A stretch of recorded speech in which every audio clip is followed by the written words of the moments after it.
Chapter 846. Dean frowned. The best way to escape was to rush out with Aisha and leave Amelie behind to attract the huge worms. But if the worms ate Amelie and returned to the nest, then he would have to face the worms again. If he couldn't deal with the worms, then he wouldn't be able to get the remains of the origami.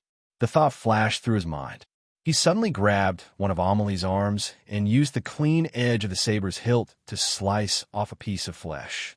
He threw it at the huge worm swarm behind him. Amelia was still in a daze and was caught off guard. The pain from her arm made her scream, and tears almost fell from her eyes. She said angrily, "What are you doing?" Dean didn't answer. He took out a match from his waist and quickly lit it. He tore off Amelia's sleeves and exposed her snow-white arms. He lit the sleeves. Amelia's clothes were very thin. It was woven with animal wool. It was very warm and easy to ignite. The sleeves were ignited before the match was finished. Dean quickly tore off Amelie's other sleeve. He took out a small bottle from his backpack and threw it to her. "Apply it on the wound to stop the bleeding. Quick!" Amelie took the bottle. She was annoyed and amused at the same time, but she had probably guessed the purpose of Dean's action. She opened the bottle and poured out dark red powder. She smeared it on the wound and frowned in pain.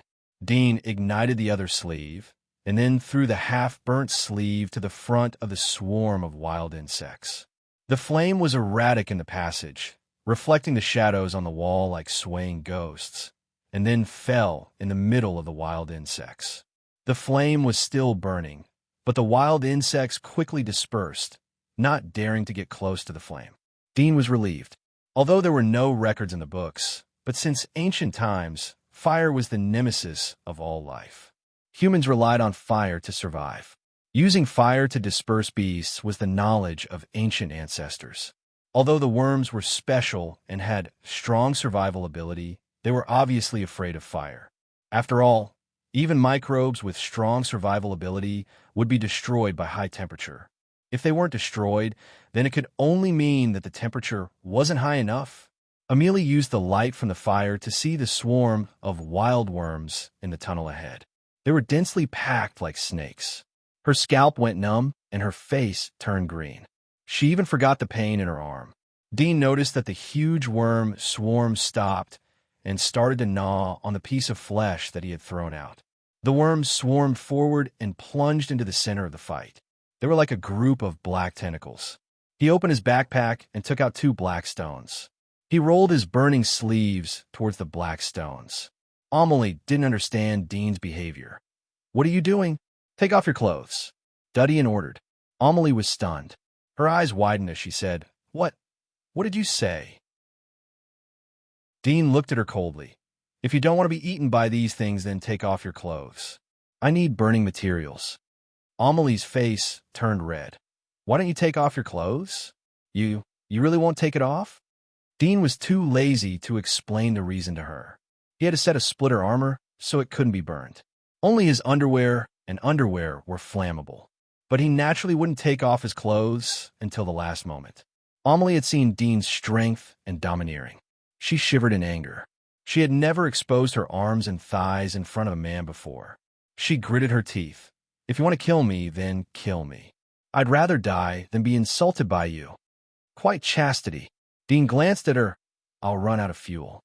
If you don't take off your clothes, then I'll leave you here and let you be their dinner." Amelie raised her head to look at the passageway in front of her.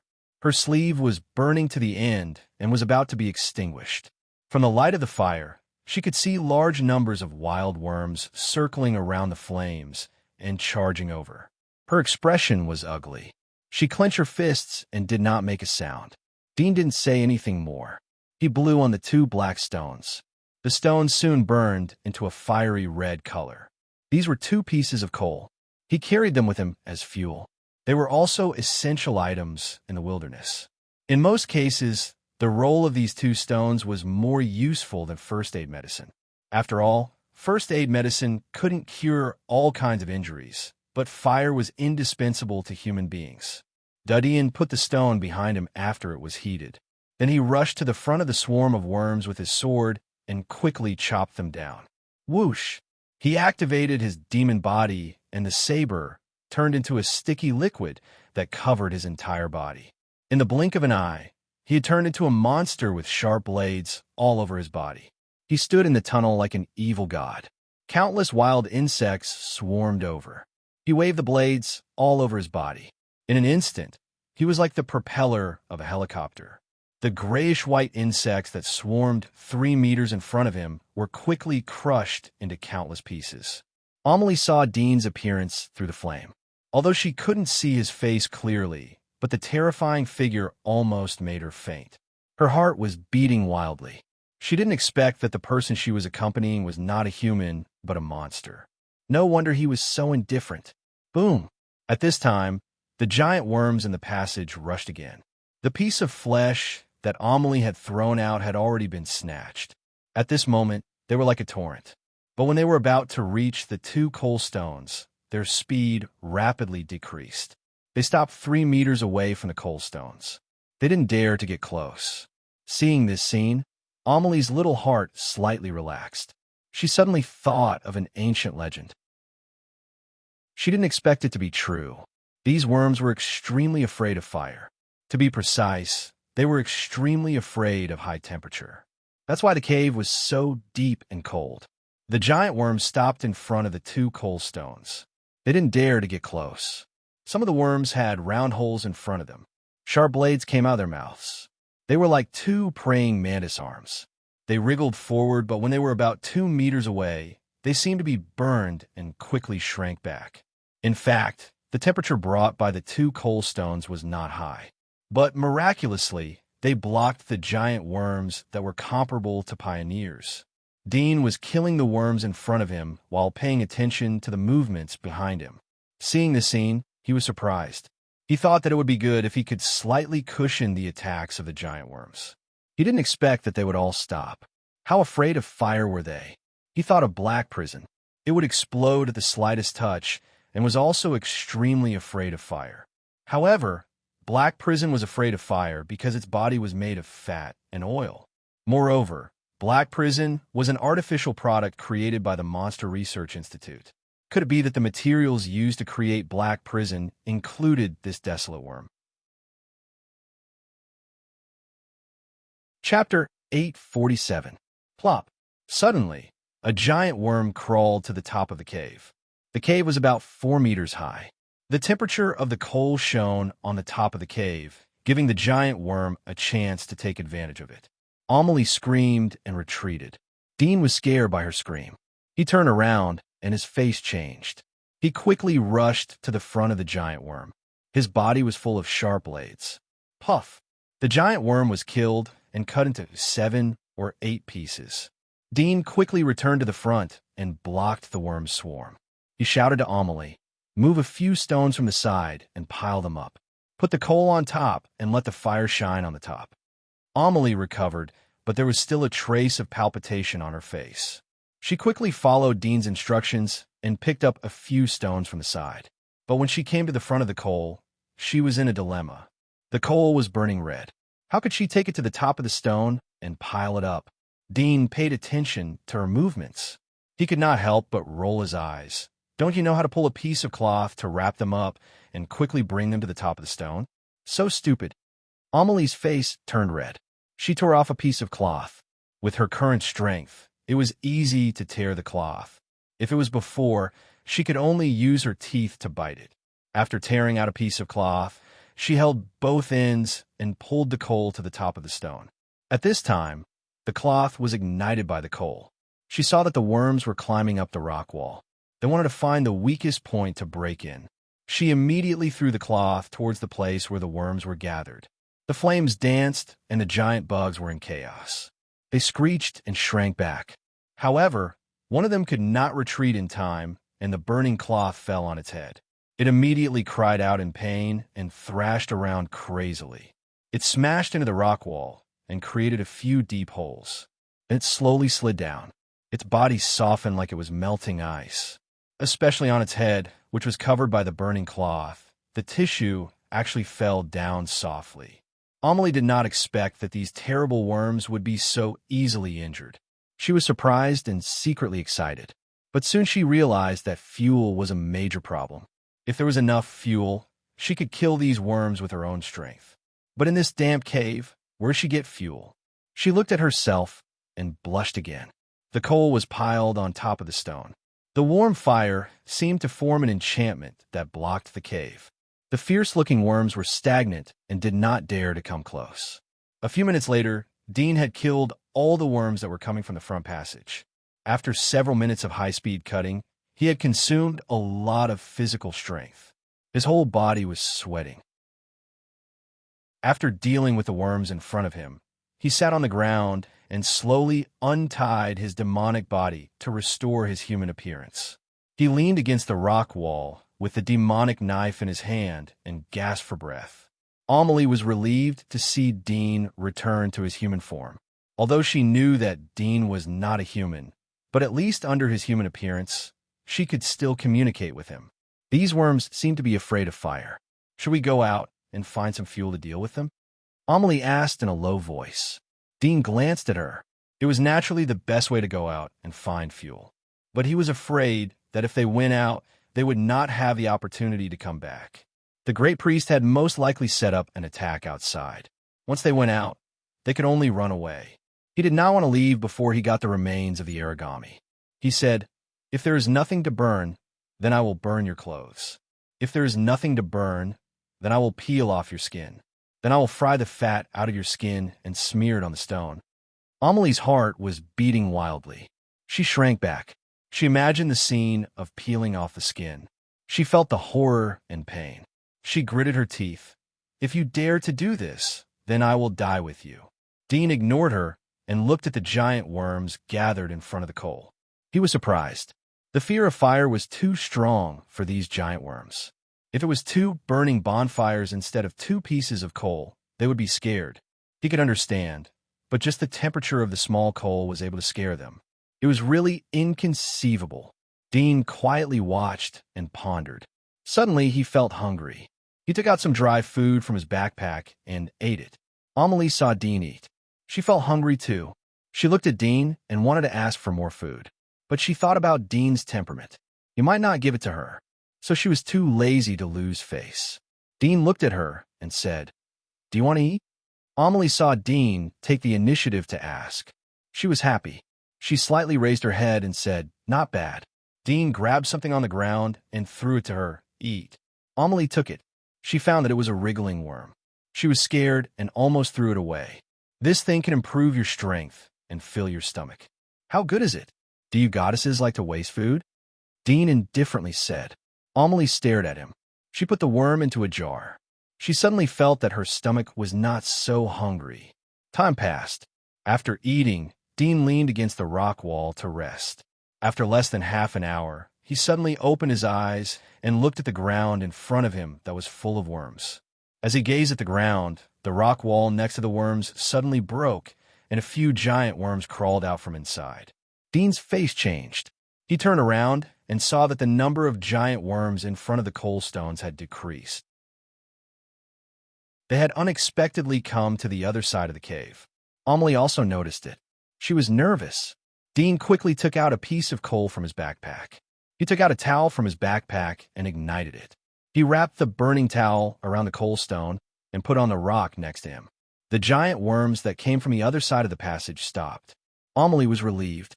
She heard Dean say, "It seems that we are surrounded. I told you to rush out to find fuel and then come back. You didn't believe me." Amelie said in a bad mood. Dean glanced at her. "Now, there are only two ways. The first is to throw you out and lead the worms away. Then I will escape alone. The second is to wait here until the fuel is exhausted. Then I will throw you out and I will escape. Which one do you think is better?" "You." Amelie stared at him. Dean once again leaned against the rock wall and quietly pondered. He suddenly thought that these worms were very interested in the descendants of the Huang god. So it was reasonable to say that they were more interested in the remains of the Huang god.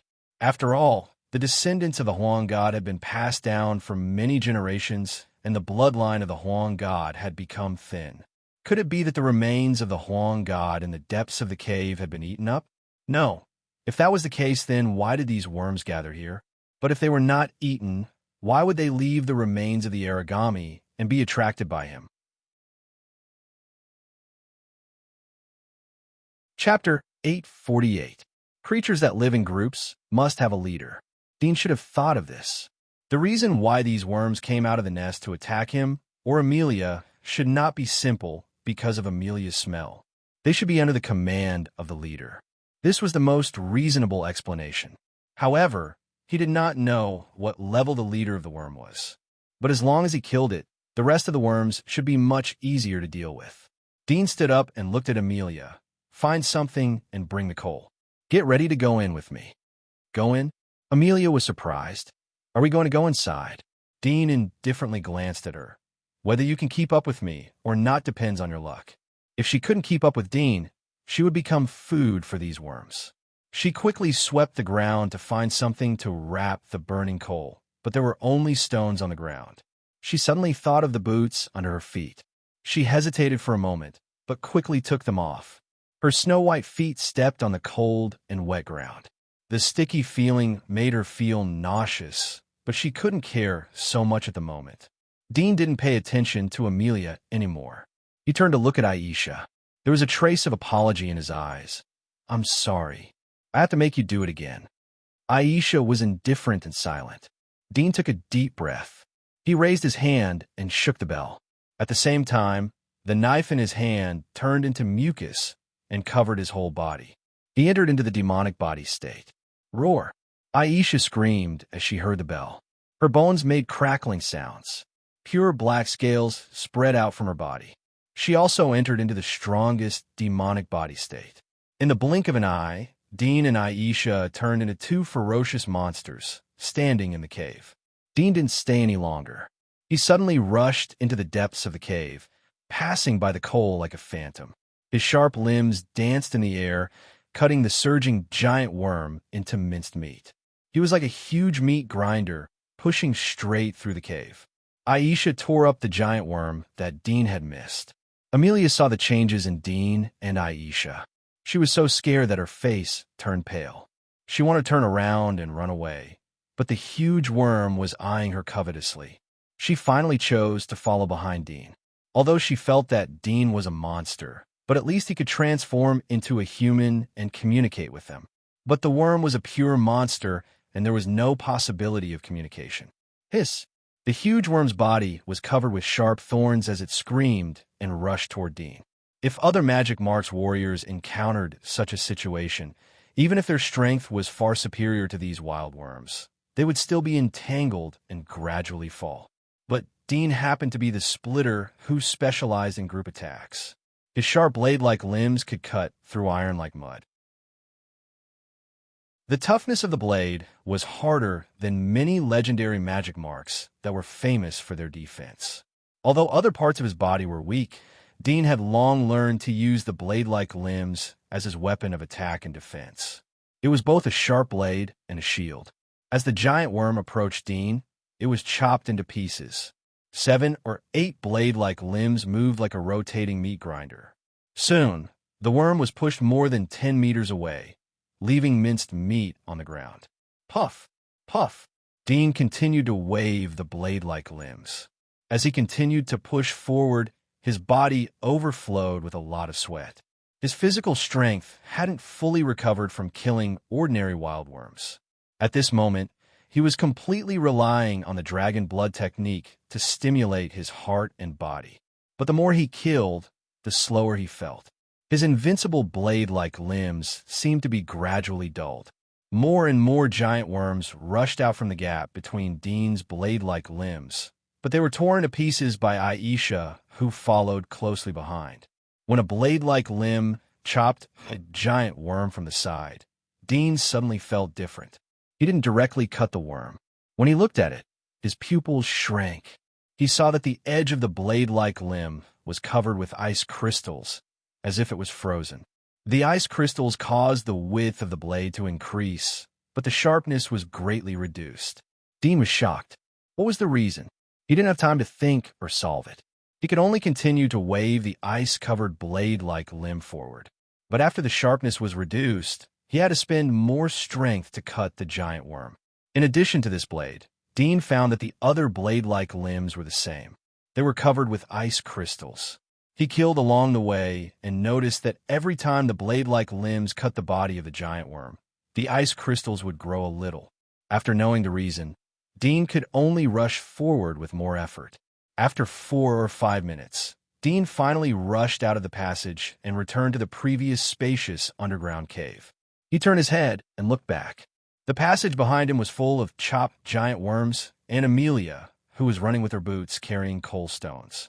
Amelia's hair and shoulders were still gently wriggling, but she had no time to care about them. Her face was pale as she stepped on the sticky ground full of minced meat. Dean glanced at Aisha. She was still maintaining the demonic form. She was silent like ice, but her body was full of demonic aura. No one dared to provoke her. Dean let out a sigh of relief and released his demon body. He was ready to take a break. This short journey had completely exhausted his physical strength. If the wildworm leader was a dominator level, or even abyss level, he would most likely be killed in seconds if he faced it in his current state. He could only stop and rest. Amelia was relieved to see that Dean had returned to his human form. She poured out the coal stones from her boots, but the leather boots had been burnt and could no longer be worn. She pulled out the minced meat from her body and hair. She came to the side and sat down to rest. She said to Dean, "You could have killed your way out long ago. Why did you run away?" Dean sat against the wall and closed his eyes to rest. He didn't pay attention to Amelia's words. Amelia saw that Dean ignored her again. She was angry but didn't dare to fight back like before. She was worried that Dean would attack her. Time passed slowly in the silence. After resting for a few hours, Dean took out dry food and water to eat. Amelia looked at him eagerly, but she knew that Dean wouldn't share it with her. She was too lazy to beg. Dean got up again and directly entered the demonic form after his physical strength was restored. Aisha also entered the attack state. He called out to Amelia and continued to walk into the depths of the cave. This time they walked for hundreds of meters but still didn't see a single worm. It was assumed that the worms here were the ones that took the initiative to attack. Chapter 849. Less than 30 meters in front of him was the end of the cave. There was no way forward, and on the rock wall at the end of the cave, there was a gigantic figure more than 10 meters tall. Its upper body was that of a human, with a perfect face, slender arms, and a voluptuous and seductive naked body. However, its lower body was that of a hideous spider or a scorpion with strange tissues. Origami. Dean had seen her statue in the square in the village. Her appearance was exactly the same. But what really shocked Dean was that there was a huge snake-like worm wrapped around her body. It was not appropriate to use the word bug to describe it. After all, it was bigger than most wild beasts. However, its appearance was not much different from a desolate worm. The only difference was that it was bigger, and its entire body was as clear as crystal. Even in the dark and damp depths of the cave, where there was no sunlight, it still had a crystalline and gorgeous feeling. Origami's remains, worm. Dean thought that the remains of the origami had been completely eaten up. He didn't expect that it was still intact. There wasn't a trace of damage on it. It seemed that the origami had died of old age. The crystal worm that was wrapped around her body was a bit strange. Although Dean couldn't see the heat source, but he had an intuition that it was alive. Amelie was puzzled as she saw Dean stop, but she didn't dare to ask Dean, who was in his demonic state. She just held the coal and stayed behind Dean. Time seemed to stand still. Dean took a deep look at the origami and the crystal worm that was wrapped around her body. He waved his sharp limbs and picked up a stone from the ground. He threw it towards the crystal worm that was wrapped around the origami's body. If the coal wasn't burned out, then Dudian would have thrown out the coal at the moment. Whoosh! The rock flew over, and in the next moment, the crystal desolate worm that was coiling around the desolate god's remains suddenly twisted and dodged the rock. The stone hit the origami's body and bounced off. It rolled on the ground and made a grumbling sound. It was particularly harsh in the cold and dark cave. Dean's eyes sank. He swung his blade-like limbs, but didn't attack. Instead, he aimed at Amelie, who was behind him. Amelie felt cold and screamed the next moment. The clothes on her body were torn by Dean's sharp blade and hooked onto one of Dean's sharp blades. At this moment, her whole body was naked. Dean didn't take her clothes out of bad taste, but he didn't want to waste too much energy. Origami was afraid of fire, and this crystal worm was no exception. The crystal worm heard Amelie scream and was stimulated. It swam out of the origami's remains and moved along the wall above her head. Dean saw it rushing towards him. His arm quickly returned to human form. He took out a match and ignited Emily's clothes. The fire started to burn. He hung the burning clothes on his blade and rushed towards the crystal worm. All of a sudden, the blazing fire lit up the entire cave. Amelia, who was completely naked and blushing instantly, saw the crystal wasteland worm that was rushing towards her from the top of the cave wall. She also saw the remains of the origami that was embedded in the wall in front of her. She was instantly stunned and stood there in a daze. The crystal wasteland worm was startled by Dudian's burning clothes, and its body suddenly stopped. The next moment, a burst of white mist sprayed out from the round hole in front of its body, and the temperature quickly dropped. When Dean was hit by the white mist, he suddenly felt cold and shivered. The chill in his right arm seemed to have revived, making the right half of his body a little numb. But what shocked him even more was that the burning clothes were quickly frozen when they were hit by the white mist. Yes, the flame was frozen. If he didn't see it with his own eyes, Dean wouldn't have imagined that such a thing would happen. How strong was the rapid freezing? In addition to the burning clothes that were frozen, the sharp knife that Dean used to pick up the clothes and several other sharp knives were also quickly frozen. Most of his body was covered with ice in the blink of an eye and turned into an ice sculpture. Plop! The inertia from rushing forward and the sudden freezing caused him to lose his balance and tumble forward. Fortunately, although his body was frozen, the frozen ice seemed to be extremely tough. When he tumbled to the ground, it did not shatter or break. Whoosh! The crystal worm on the wall quickly swam, but it didn't rush towards Dean. Instead, it rushed towards a naked Amelie who was hugging her chest. Amelie saw this horrible scene through the dim light of the frozen flame. She was scared and screamed as she retreated. She accidentally stepped on a stone and fell to the ground. Her smooth buttocks hit the rough ground.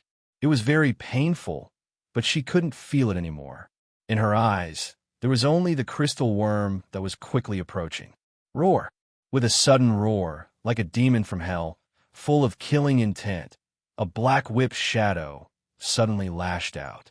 With a bang, the crystal desolate worm that was pouncing towards Amelie was whipped to the side, rolling 7 to 8 meters away. It was Aisha who made the move. Aisha's pure black eyes turned slightly. She glanced at Dean, who was half frozen, and took a deep breath. Her scale-covered throat bulged slightly, and a red light appeared. The next moment, a thick flame spurted out from her mouth and rolled toward Dean. Dean's frozen body quickly melted and thawed under the burning of the dragon's breath. His body quickly regained its freedom. The burning clothes on the blade started to burn again. He was surprised. He didn't know why Aisha knew to thaw him first instead of directly rushing towards a crystal worm. Was this a conscious performance? But why didn't she show it before? At this moment, the situation was urgent. Dean didn't continue to think about it. He quickly threw the burning clothes towards the crystal worm. The crystal worm crawled up from the ground and saw the flying flame. It growled, and suddenly 2 sharp blades appeared under its body. It pried the stones on the ground and smashed the burning clothes on the other side of the rock wall. The attack failed. Dean's eyes were dignified. He quickly rushed towards it, but this time he was more careful. He didn't dare to touch the strange white mist. This white mist was beyond his understanding. It could even freeze the flame. It was incredible. The crystal worm slightly shook its body. When Dean was less than 3 meters in front of it, it once again spurted out the white mist. Dean suddenly accelerated. The magic wings on his back flashed. His sharp blade was placed on the ground on the right side. He used all his strength to push his body to the left. This dodge was like teleportation. However, when he flashed to the left side, the crystal worm seemed to have calculated that he would appear here. Its body rushed straight towards him. It seemed that he took the initiative to hit the crystal worm. Bang! The crystal worm hit his chest. Dean suddenly felt like he was hit by a piece of extremely cold ice. His chest was in so much pain that he suffocated. His body flew out and hit the other side of the rock wall. Chapter 850. After the crystal desolate worm hit Dean, its body was slightly cushioned, and it once again rushed toward Dean. The round hole in the front split open, revealing a mouth full of sharp teeth. Like a snake, the mouth suddenly expanded several times and was able to swallow Dean whole. At this moment, a black shadow flashed. Dean felt his body was driven back. Aisha's demonized figure blocked in front of him, and her dragon tail slightly slapped the ground, confronting the crystal desolate worm. He was saved again. Dean looked at her in a daze. Did she wake up? Before he could think deeply, a chill suddenly spread from his chest to his whole body. He hurriedly looked down and saw the ice on the carapace on his chest spreading around. In addition to the surface of the carapace, he found that the flesh and blood under the carapace, including his heart, seemed to be frozen, and the blood in his body could not circulate. His whole body quickly became cold. He hurriedly used the dragon blood technique to stimulate his heart, but his heart did not seem to feel anything and did not move. In medicine, a person was likely to die if the heart stopped. But Dean's brain and consciousness were clear. Although his heart stopped, he did not faint. His face was ugly, and he immediately used the dragon blood technique to control the blood vessels in his body, so that the blood bypassed the heart and circulated back and forth in his limbs. This process was a bit difficult, and it was also his first time trying it. He also knew that it would not last long. Without the return of the heart, the oxygen in the blood would gradually lose, and it would become dead blood. At this time, Aisha and the crystal desolate worm were fighting together. Aisha's figure was like a young dragon. Her arms turned into dragon claws, and her whole body was covered with scales. The dragon wings on her back changed into 4, which was one more pair of wings than a normal dragon. She lay on the ground and roared.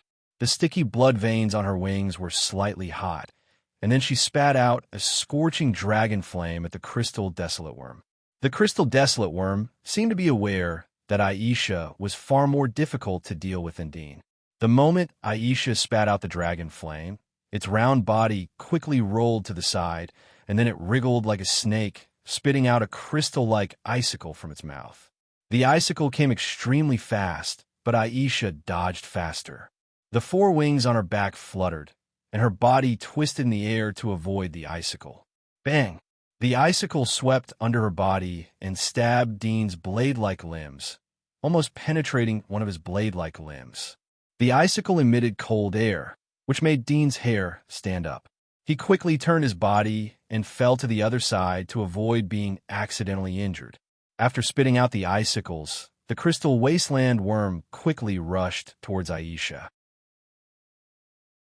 Its plump body suddenly protruded with sharp icicles like a hedgehog. Aisha roared and swung her tail angrily, and slapped on the crystal desolate worm's body. Bang!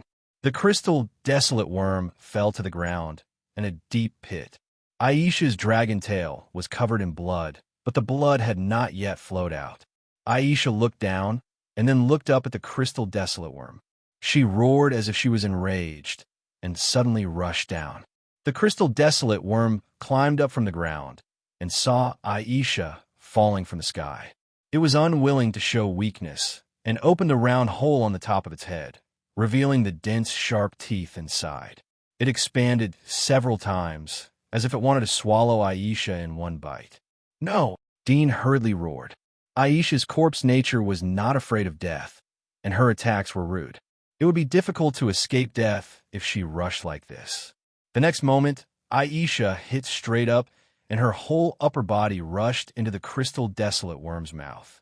The crystal desolate worm's body swelled up, and before the crystal desolate worm could close its mouth, the lower body of the crystal desolate worm burst open, and flames flashed.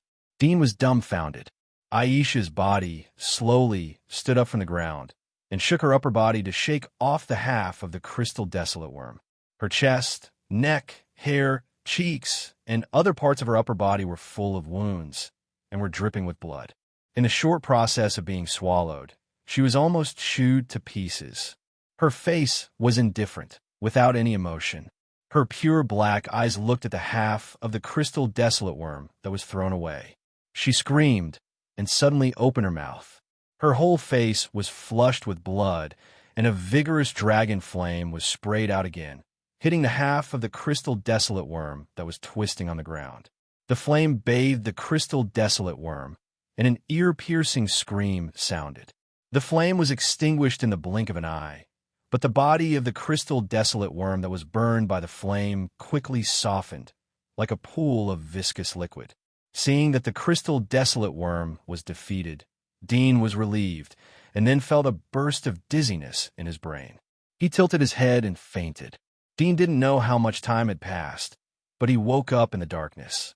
The moment his consciousness recovered, he suddenly opened his eyes, jumped up from the ground, and soon saw the surrounding scene clearly. It was still the dark cave, and the remains of the origami were embedded in the rock wall in front of him. The perfect cheeks quietly looked down at him, as if it was alive, with an indescribable evil looking at him. Dean quickly looked around and saw Aisha sitting on the rock wall, not far behind him, leaning against the rock wall with her eyes closed. It seemed that she was sleeping, and she had touched the demonic body. Dean was relieved to see that she was fine, and then he saw Amelie, who was curled up on the other side of the rock wall. Her hands were holding her knees, and her head was shrinking, and she was secretly looking at him. Seeing that she was fine, Dean was too lazy to care about her. His eyes fell on the place where the crystal desolate worm had fallen, and saw that the crystal desolate worm was still lying there, but its body had melted into a pool of white mucus, like mercury, motionless on the ground. It was the first time for Dean to see such a strange creature, so he didn't dare to approach it. At this time, he suddenly thought of his frozen chest, and looked down to find that his demonic body had touched it when he was in a coma. The temperature of his chest was normal, and there was no trace of coldness, and his heart had resumed beating. Did she do it? Dean looked at Aisha and thought of all her previous actions, and his heart suddenly became hot. It was a conscious performance. Did it mean that she had recovered some of her consciousness? He went to her side and squatted down. His eyes were slightly moist, and he whispered, "Can you hear me?" Aisha opened her eyes and looked at him. There was no trace of emotion in her pure black eyes. "Can't you speak? If you can hear me, then blink." Dean's voice was slightly trembling, and his heart was extremely nervous. Aisha quietly looked at him, as if she didn't hear anything. Dean's tight heart suddenly felt like it was pricked, and at the same time, there was a kind of feeling of discouragement, but he didn't want to give up so easily, and continued, "I know that you are conscious, but why don't you respond to me? Do whatever you want and respond to me, okay? I beg you. Can you respond to me?" Dean's face was full of eagerness, almost begging. Aisha looked at him, but didn't speak and didn't respond.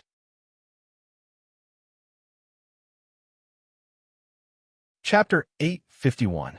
He didn't give up and continued to persuade her. 10 minutes passed, but Aisha didn't respond. Dean turned around and looked at Amelie, who was sitting on the other side.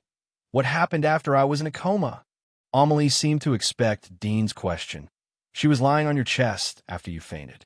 I don't know what she was doing, but she seemed to be kissing you.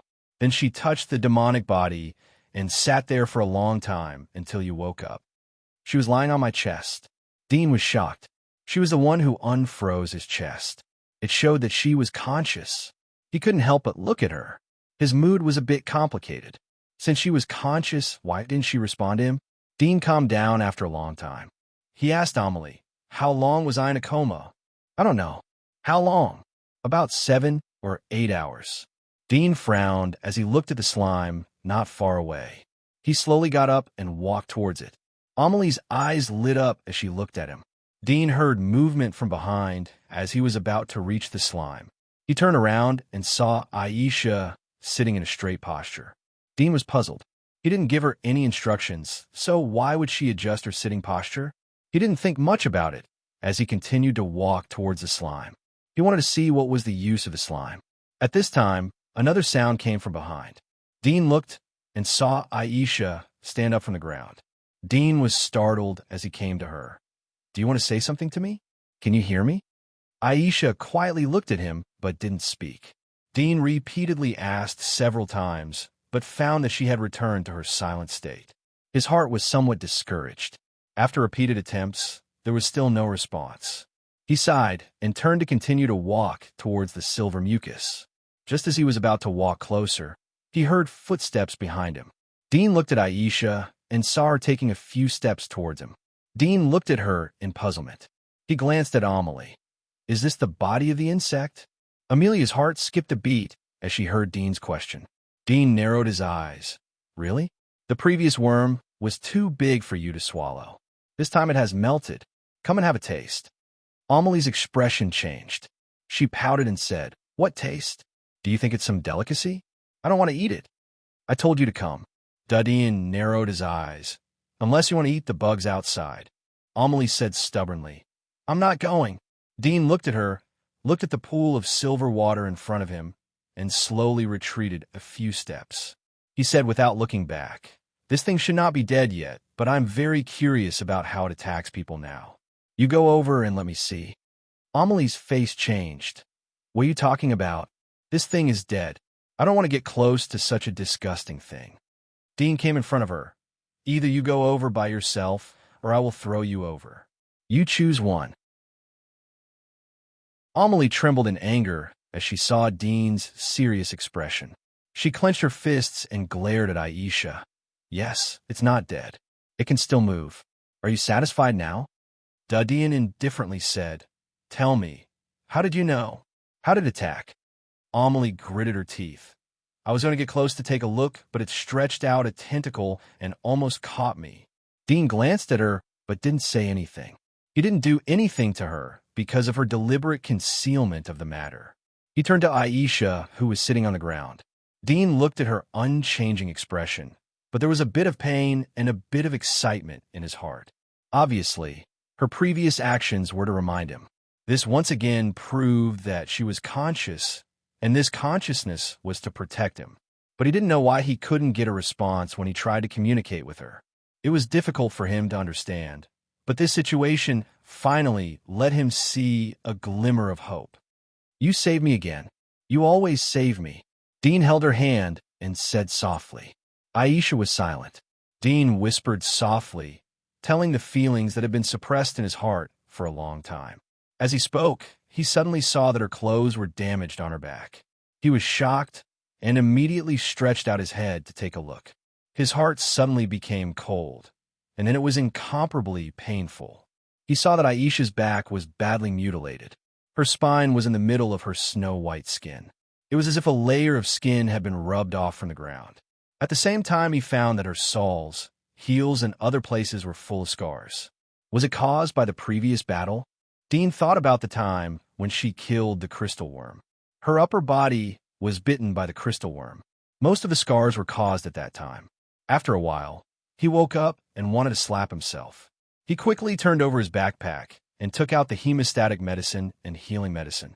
He carefully bandaged Aisha's wound. 10 minutes later, Dean had bandaged all the wounds on her body. He felt cold and hungry. He took out the remaining dry food from his backpack and ate it. He ate a lot and ate the rest of the dry food. The previous continuous battle and the coma had consumed a lot of his physical strength.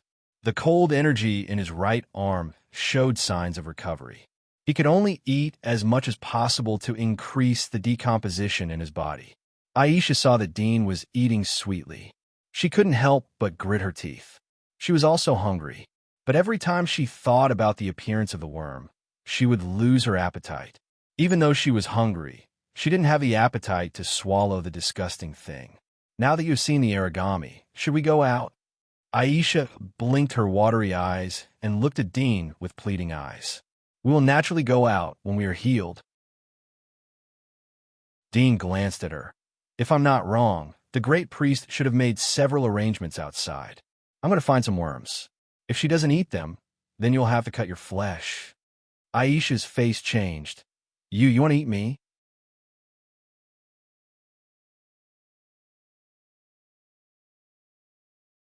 Amelie's expression changed slightly. She raised her head and glared at him angrily. Don't talk nonsense.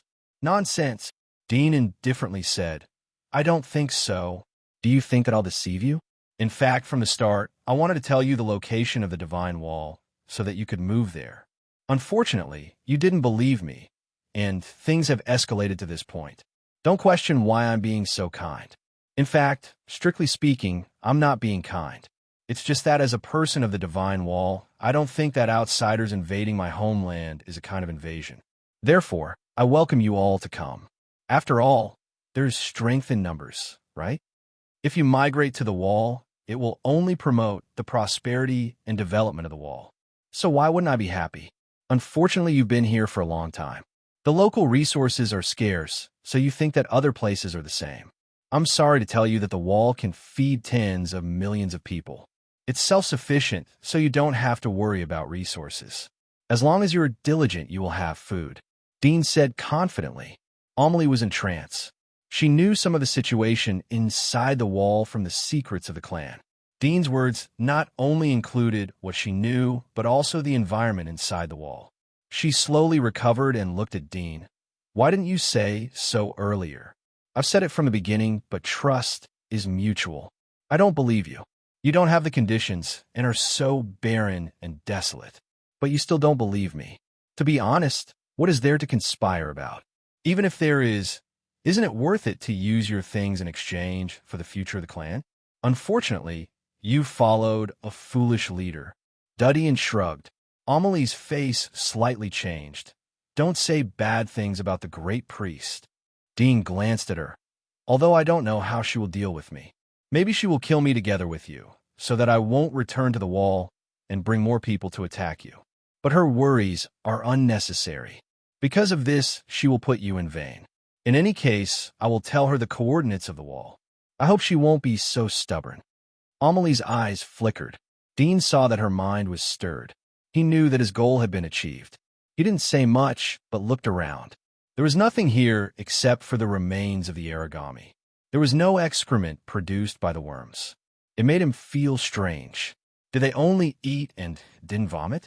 Soon he thought of another thing. Didn't you know that these worms are so afraid of fire? Amelie frowned as she heard the trace of contempt in Dean's tone. Of course we know. More than 200 years ago, our villagers came here with torches and torches. They used the flames to kill the worms.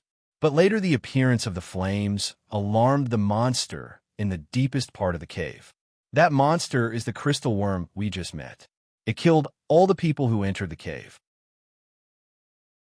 Later on, no one dared to light a fire after entering the cave. There were several times when someone accidentally lit a fire. It alarmed the worm and brought more trouble. So we made a rule that no one is allowed to bring a fire when entering the cave. Dean suddenly realized that the flames would alarm the crystal worm. No wonder they didn't use fire to attack, even though they knew that there was such a big weakness. Indeed, with the strength of the villagers, even if they brought torches, they would be dead if they encountered the worm. The scene of the crystal worm freezing the flames was still fresh in his mind. This scene violated the scientific concept in his heart. It was incredible that the flames were frozen. But when his chest was frozen, he felt a trace of strangeness. Although the temperature of the white gas was extremely low, but couldn't freeze the flames. It was like a sticky net that wrapped the flames. He didn't know how to describe it. It was an attack that he had never seen before. It seemed to be freezing, but it wasn't. He even suspected that the crystal worm wasn't a creature from the earth. It was one of the monsters that appeared during the doomsday. Dean pondered for a long time, but still couldn't find the answer. After a long time, Dean thought of another thing and asked Amelie, "Did you put the remains of the origami here?" Amelie looked at the huge remains of the origami and shook her head. "Our ancestors put it here. Unfortunately, the worms invaded and occupied this place, so we couldn't enter." "Where did these worms come from?" "I don't know. They suddenly appeared one day." "Suddenly appeared?" Dean frowned. He felt that there were many doubtful points in her words. He asked again, "You are the offspring of the origami. Since the worm likes your blood, then it should also like the corpse of the origami. So why is it still intact?" Amelie looked at him and said, The origami is the supreme god. After death, no worm can invade them. What's so strange about that? Dean was speechless. Was she trying to use myths to explain the science? Since he couldn't get an answer from Amelie, he didn't bother to ask anymore.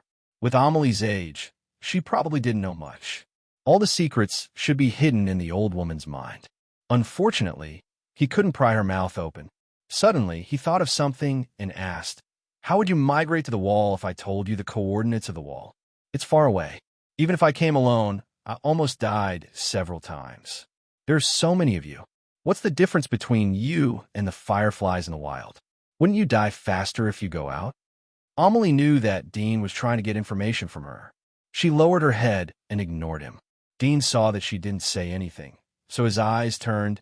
"Do you have something that can safely send all of you to a faraway place? Shouldn't it be a large object? Don't tell me it's the thing above your village." Amelie was shocked. She didn't expect Dean to guess it. Dean's eyes lit up as he saw her trembling body. He didn't think that he would guess it right. The village was illuminated by lights which indicated that there was an energy source. From the size and breadth of the light inlaid, Dean had long suspected that there was a large aircraft above the village. From the remains of the origami, it could be inferred that the aircraft wasn't made by the Earth. It could be the spaceship of the aliens that invaded the Earth. If that was the case, then Amelie obviously had the authority to control the spaceship. It seems that the harvest is bigger than I imagined. Dean's eyes lit up. The value of an alien aircraft was much higher than the remains of the origami. Moreover, the aircraft had energy.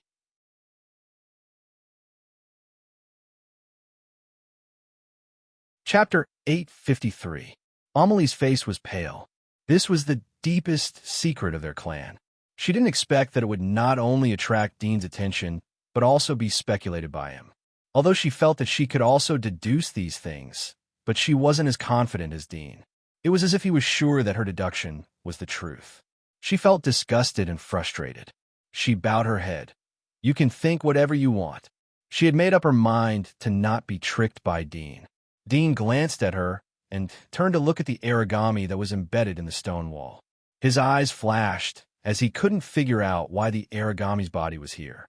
If Amelie's ancestors buried the origami here, then why did they let the worms invade the cave? Moreover, the exit of the cave extended to the village and didn't come from the outside world. This point was very intriguing. At this time, his stomach growled again. Dean frowned as hunger burned his stomach. He looked at Aisha, who was next to him. He saw that her injuries hadn't worked. The drugs he used didn't work on her body. She could only rely on herself to recover. According to his understanding of the undead, the fastest way to recover from physical injuries is to eat. Although the undead can starve for a long time, their physique will not grow when they are starving. Instead, they will slow down because of lack of water. Even if it is an unconscious undead, it cannot even be called a creature. But even if it is an object, it has its own internal circulation and needs. Moreover, according to the notes in the Monster Lab, the way of digestion of the Walking Dead was completely different from that of humans and other creatures. Some of the Walking Dead's internal organs were broken or even missing, but they could still be digested. The reason was that their digestive organs were not individual like the stomach, but similar to reptiles like snakes or some insects.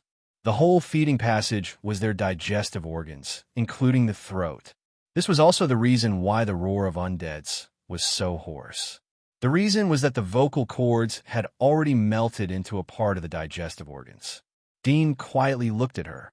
He felt that this time was exceptionally quiet and even a trace of sweetness. No matter how dangerous the environment was, as long as she was by his side, he felt that spring was always in bloom. He calculated the speed of Aisha's digestion and absorption. From time to time, he would cut a piece of worm and feed it to her mouth. Time passed. On the other side, Amelie couldn't bear the hunger any longer. Her stomach acid seemed to be digesting her body. She felt that she would be dissolved by the acid. Especially the sound of Aisha chewing made her want to grab a few stones and stuff them into her stomach. She suddenly felt that the barren worm wasn't that bad to eat. At least when Aisha ate it, she didn't feel anything strange. It was as if she was eating ordinary meat. Thinking of this, she licked her dry lips and said to Dean, Can you give me a piece? Dean glanced at her. Find it yourself. Amelia had expected that Dean wouldn't be so kind. She was about to get up when she suddenly thought of something. Her cheeks suddenly turned red. At the moment, she was naked. If she didn't curl up on the ground and use her calves to cover her body, then she would inevitably expose her body to Dean. Thinking of this, she lowered her head in anger and didn't say a word. After a long time, hunger invaded her again. She slowly thought that since Dean had seen her body, it didn't matter if he saw her again. Thinking of this, she trembled and stood up. She leaned against the wall and slowly walked out of the cave while covering her chest with her hand. She didn't want to sit with Dean. Dean opened half of his eyes and glanced at the direction where she left. He tracked her movement through the heat source. He saw that she went to the passage, paused for a moment, and then returned. He didn't look at her anymore. A few days passed. Aisha had eaten all the fat barren worms that Dean had previously retrieved. Dean was relieved that there was no sign of freezing even after eating such a large number of barren worms. After a few days of recovery, there was still a small part of her injuries that hadn't healed yet. Dean was a bit surprised.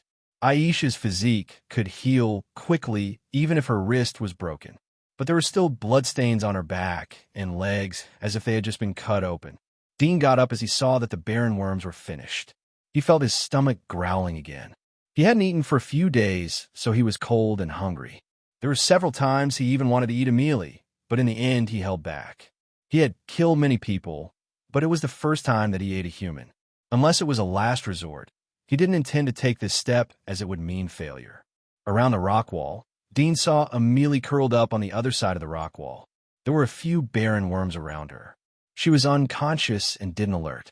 Dean went straight to the passage and was surprised to see the scene. He saw that most of the barren worms that had been cut off were gone. There was only a small pile of barren worms on the ground, but they were lying listlessly and didn't move. Strange. Dean slightly frowned. He had noticed that Amelie couldn't eat so many barren worms, even if she had a big appetite. Could it be that the barren worms that weren't dead wriggled and escaped? It seemed that there was only one possibility left. He looked at the darkness in front of the passage and dispelled the idea of chasing. He went forward and picked up a few slightly fat barren worms. He found that one of them was nearly 2 meters long. It was almost as big as the previous barren worm. However, this barren worm was also lying on the ground weakly. When it saw Dean approaching, it quickly raised its head and rushed towards Dean. Dean waved his sword and cut the barren worm into several pieces. He brought it back, but felt strange in his heart. It seemed that he didn't miss such a big barren worm along the way. He brought the barren worm back to Aisha's side and cut it into small pieces with his sword. He found that there were several scars on the barren worm's body. It looked like the folds of the front part of the earthworm. He hadn't seen this kind of injury on the barren worms before. He frowned, but didn't think much about it. He cut a few pieces for Aisha to eat. His stomach growled again. He couldn't bear the hunger anymore. He turned his head and looked at Amelie, who was sitting on the other side of the rock wall. His eyes flashed with killing intent. After a moment, the killing intent slowly subsided. At this time, he suddenly remembered that there were several pieces of Sylvia's body in his backpack.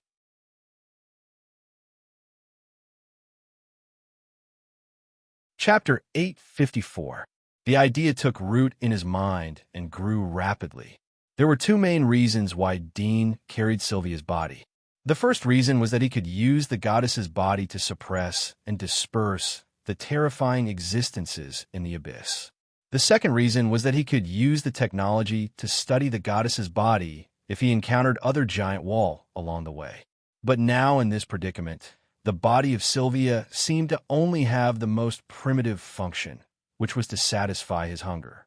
Dean was still hesitant, but when the hunger hit his stomach again, Dean quickly cut off his worries. He got up and went around the dark silver mucus. He came to the body of origami that was embedded in the rock wall. He looked up at the face that was covered with dust, but the outline of the cheeks was still perfect. There was a special feeling in his heart. It seemed that she wasn't dead, but just temporarily sleeping and would wake up at any time. He knew that this feeling was probably because of the dangerous aura emitted from the body of the origami. Even though she was dead, the feeling of danger could still be felt. It showed how terrifying the power of the origami was when she was alive.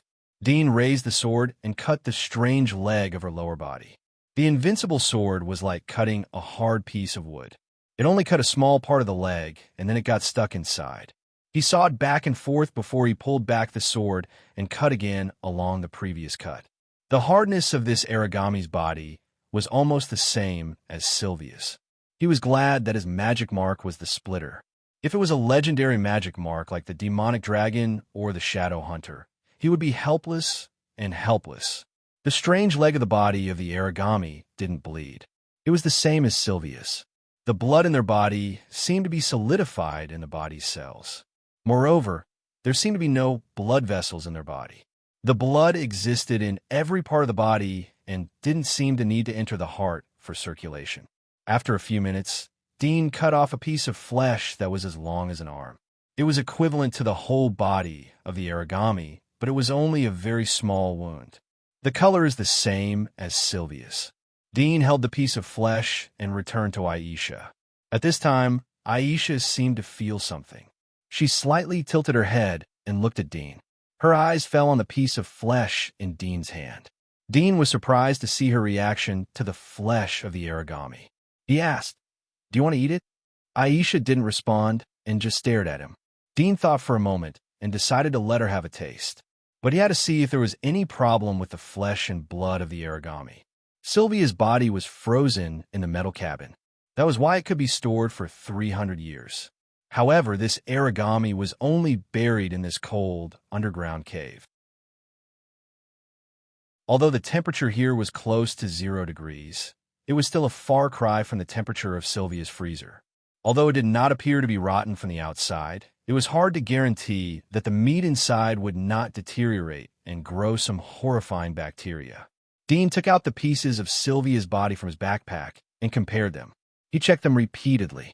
After half an hour, he was surprised to find that the flesh of the origami was no different from Sylvia's body. The only difference was that the surface was slightly dirty. However, the color, smell, hardness, and so on of the flesh were the same. This result shocked him. Could it be that the corpses of the war god clan wouldn't decay? Sylvia's body was hidden in the metal freezer. Was it not for preservation? Or the origami had just died not long ago? Dean dispelled the last thought as soon as it appeared. The abyssal survivors here had existed for a long time. If the origami had just died not long ago, then she could easily plunder a wall to shelter the residents here. He thought for a moment and finally gave up thinking about it. There were too many secrets. If he could get the top secret information of the Holy Kingdom, he might be able to know everything.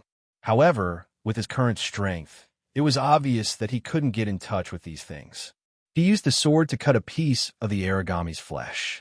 He got up and went around the corner. He came in front of Amelie, who was next to the rock wall. He asked, "Are you hungry?" Amelie was sleepy.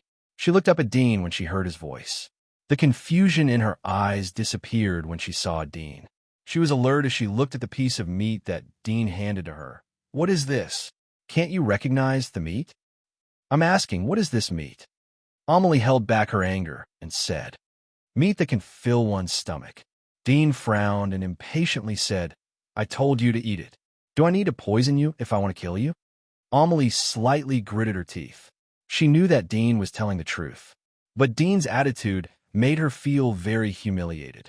However, she had seen Dean's tough means before. She could only say that a good woman wouldn't eat a loss. So tough. Amelie put the piece of meat in her mouth and chewed. However, she found that she couldn't chew it. She could only swallow it.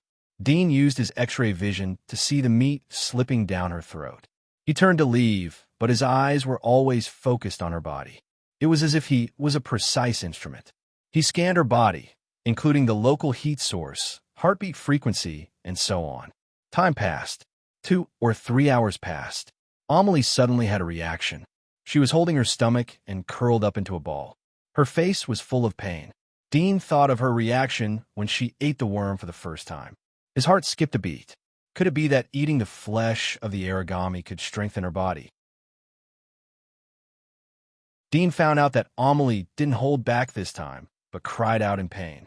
After a while, Dean saw her crawling on the ground. Her knees were bent, and then there was an embarrassing scene, diarrhea. Dean saw that the undigested flesh of the origami was mixed in with the things that she had pulled out when she was having diarrhea. Indigestion. Dean slightly raised his eyebrows. He didn't expect this result. Amelie's physique was equivalent to that of a senior hunter. Her digestive ability was several times that of an ordinary person. But she couldn't digest the flesh of the origami. Was this the secret of the origami's body not rotting?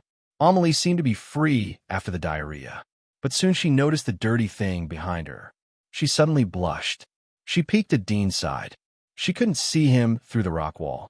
She didn't know whether Dean noticed or smelled the smell of the dirty thing, but she felt that it shouldn't escape Dean's nose. She gritted her teeth. She picked up the worm on the ground and moved to the other side. Her heart was still full of shame.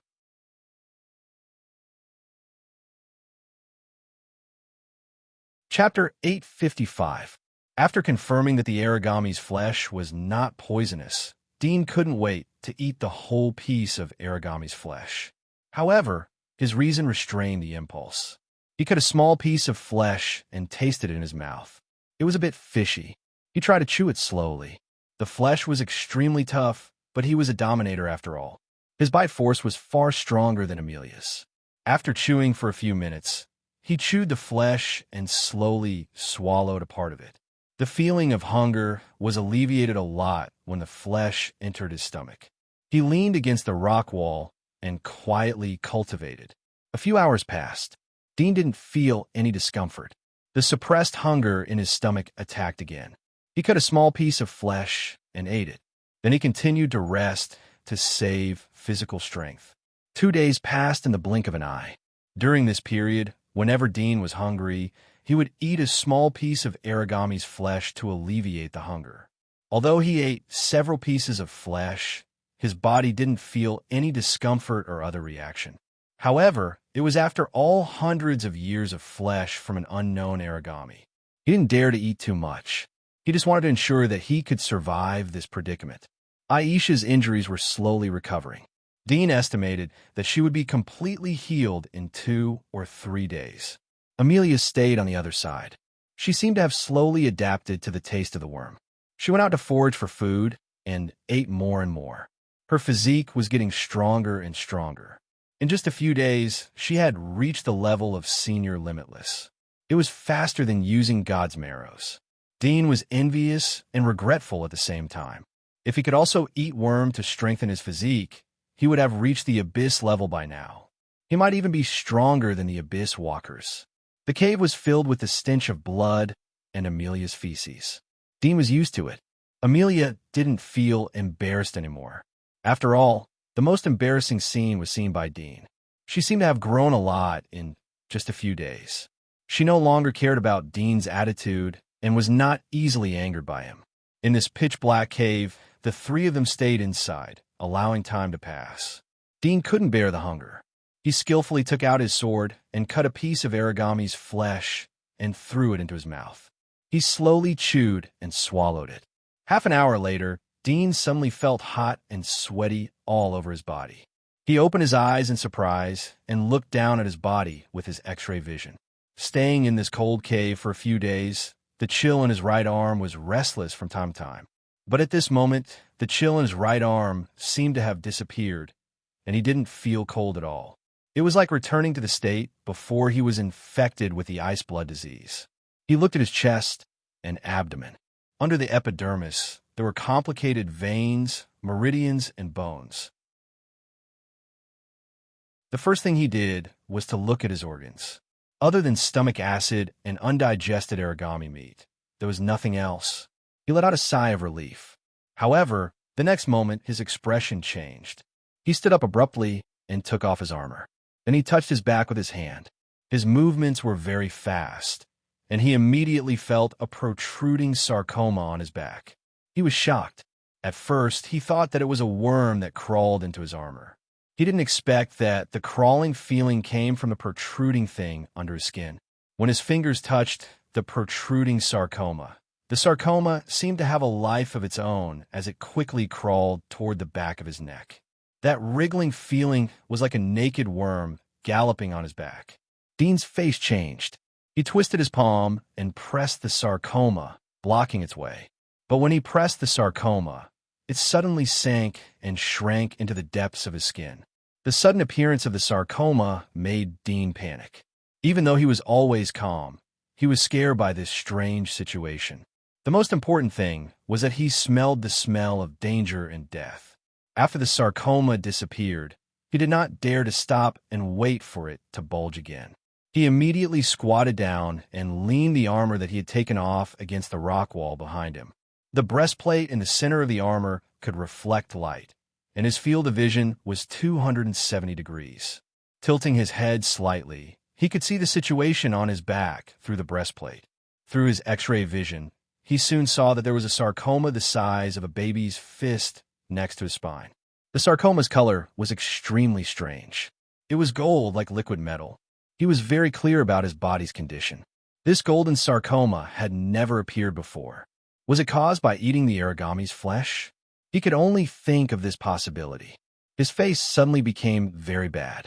He had gradually relaxed after eating the origami's flesh for the past few days. But he didn't expect such a sudden change. I have to dig this thing out. Dean didn't dare to let this thing continue to stay in his body, especially the feeling of this thing moving so fast just now. It made him feel horrified. He immediately took out the dagger on his leg and stabbed it backhand. Puff! His speed was very fast. The dagger pierced straight through the skin. But the moment the skin was pressed, the golden sarcoma seemed to feel the danger. It quickly slid forward and then slid straight up along the spine to the back of his neck. Dean's face changed. He immediately pinched the back of his neck and pressed hard so that the flesh on the back of his neck was firmly attached to the cervical vertebrae. In this position, his arm was twisted in the opposite direction, almost breaking. It looked extremely terrifying. The golden sarcoma rushed to the front of the back of his neck. It seemed to feel that there was no way forward. It suddenly turned around to the front of Dean's throat and continued to rush up. Above, it was the head. It was going to enter his brain. This was an extremely terrifying feeling. Dean almost didn't think about it. He waved the dagger to cut his throat. This time, he used almost the fastest speed. Puff! The dagger cut through the throat, the artery was cut, and the larynx was also ruptured. The next moment, his fingers were like hooks, reaching into the throat to grab the golden sarcoma. This series of movements was as fast as lightning, but the reaction of the golden sarcoma was faster than Dean had imagined. At the same time he cut his throat, the golden sarcoma quickly retreated and sank into his chest, as if it was accumulating strength. Dean's face was ugly. He covered his bleeding throat. If it weren't for his strong, self-healing ability, he wouldn't have cut his throat so decisively. If he hesitated a little, this thing was likely to drill into his head. At that time, he couldn't imagine what would happen. This feeling reminded him of the first time he got the magic mark of Splitter. At that time, when Splitter's parasitic soul worm entered his body, it was also a living thing. It rushed to his brain. Fortunately, he blocked it in time, forcing the parasitic soul worm to retreat and return to the magic mark on his chest. He covered his throat to stop the bleeding.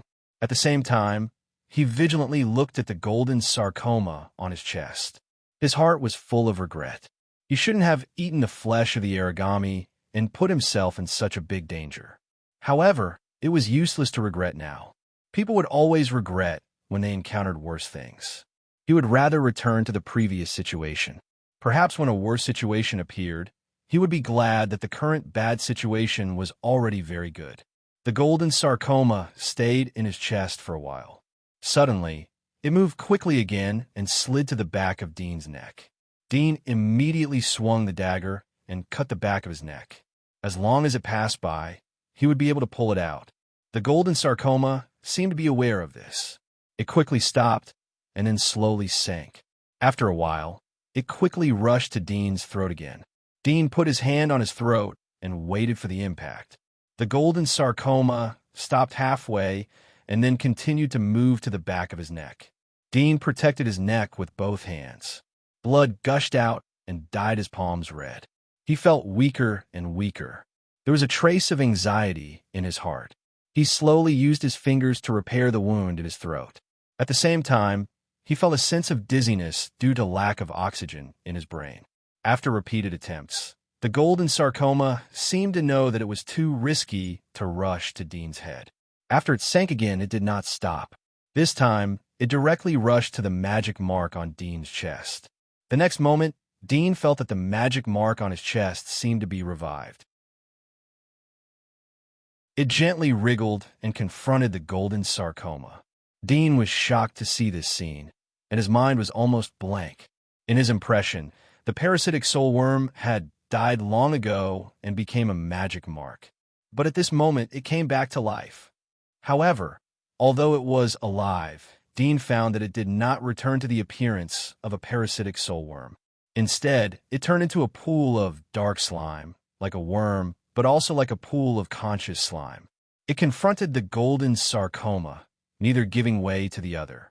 The golden sarcoma did not hesitate and quickly rushed over. The sarcoma melted and turned into a pool of golden slime, entangling with the magic mark. The next moment, the dark magic mark was entangled with the golden liquid. The surface area of the golden liquid was getting bigger and bigger, but the dark magic mark was getting smaller and smaller. Until it was completely wrapped, it disappeared as if it was swallowed. Dean was stunned. Soon he thought of one thing. Could it be that his magic mark was swallowed? He could no longer enter the Splitter's body? Thinking of this, he was anxious. He immediately wanted to enter the Splitter's body to verify it. But then he thought that if he entered the Splitter's body, his body structure would change. If the golden sarcoma took advantage of this gap to drill into his brain, he might not be able to stop it in time. He resisted the urge to verify it and continued to watch. After the golden sarcoma wrapped the magic mark, there was no change in its size. It paused for a moment, then suddenly turned and rushed to the right arm. At this moment, Dean felt that the cold in his right arm seemed to have recovered. It was so cold that his body was shivering. The golden sarcoma quickly reached the right shoulder. Almost without hesitation, it rushed straight in. The tissues in the right arm were completely crystallized and looked like transparent ice cubes. When the golden sarcoma rushed in, the cold in the arm became even stronger. The bones in the arm protruded with small, sharp ice thorns as if it was invaded by a foreign enemy. This scene was too strange. It was as if the right arm had its own consciousness. Dean was at a loss. But soon he saw that the cold in the right arm covered the surface of the golden sarcoma. There were faint signs of freezing. The golden sarcoma seemed to feel that something was wrong. It stopped and retreated in the opposite direction. When it retreated to the right shoulder, the surface was completely frozen. Then the cold on the surface became thicker and thicker until it completely froze on the right shoulder. This series of changes made Dean frightened. At the same time, he felt a burst of cold. First, the golden sarcoma appeared inexplicably in his body like a germ. Then, there was a conscious change in his right arm. It made him feel that he could not understand his body.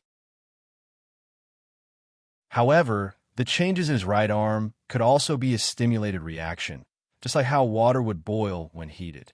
If it was a stimulated reaction, then why would the golden sarcoma stimulate his right arm? At this time, there was a burst of dizziness. Dean quickly took out the first aid medicine from his backpack and smeared it on his throat.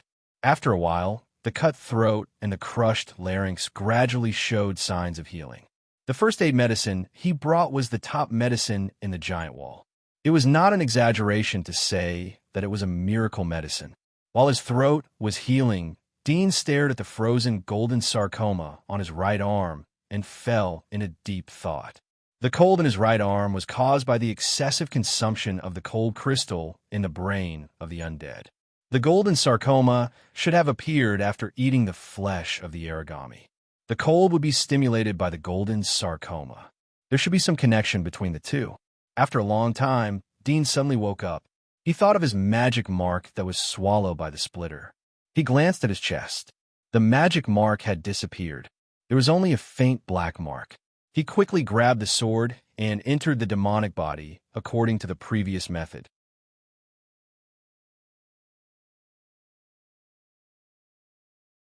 Chapter 856. How come? Dean stared at the hideous and ugly ice claw. For a moment, he was at a loss and doubtful. Before he stimulated the devil's body, his right arm was just a crystallized arm. But now, it was completely a monster's claw. Although it was not so unusual with his devil's body, the key was, why could the devil's body affect the crystallization of his right arm? He raised his right arm and moved his fingers. Although his entire arm was as hard as ice, his fingers could move freely. He just couldn't feel anything. If he didn't see his fingers moving according to his will, he wouldn't even be able to feel his fingers moving. Ice was fragile. Dean did not know how much force the ice claw could withstand. He raised his hand and gently patted the rock wall next to him. He controlled his strength and tested the hardness of the ice claw first. Bang! Suddenly there was a loud noise. The sound was so loud that Dean, who was mentally prepared, did not expect it. He was shocked and looked at the scene in front of him. His ice claw was not broken. It was the rock wall that was broken. There was a claw mark nearly half a meter deep on it. It was grim and cold, like the mark left by the claws of a monster. The gravel rolled to Dean's feet. After a few seconds, Dean came back to his senses. His eyes were full of shock. Only he knew how much strength he had used just now. It must be known that the thickness of the ice claw was very easy to break. Moreover, the ice claw had joints that were weak. Therefore, he only used a very light force, so light that he just wanted to touch it. But the result shocked him. He could not help but stretch out his sharp knife and touch the claw mark on the rock wall. The sharp knife had a perception. The clear, rough feeling made him know that he was not hallucinating. He could not help but look at his ice claw. Was it because he had no perception that his control of strength was a little vague? Did he use a lot of strength just now? But he carved every day, so he had a very accurate grasp of the strength of his right arm. He pondered for a moment and felt that it was necessary to test it again. He raised his sharp limb and walked to the rock wall next to him. He tried to chop it with medium strength. Bang! Bang! A few hoarse sounds of friction rang out as 3 cuts appeared on the rock wall. Due to the sharpness of the blade, the cuts were very thin but very deep. They were more than half a meter deep, about the same depth as the previous ice claws.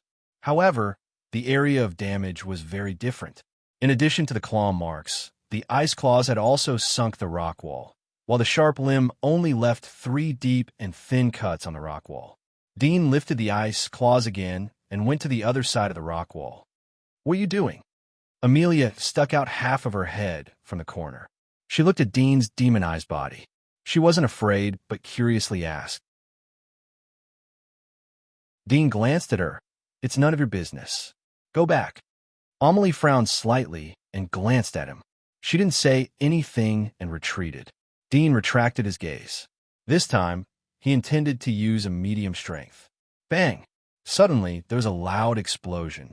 Dean's eyelids twitched as he looked at the cracked rock wall in front of him. It seemed that the entire rock wall was split by the gap of the claws.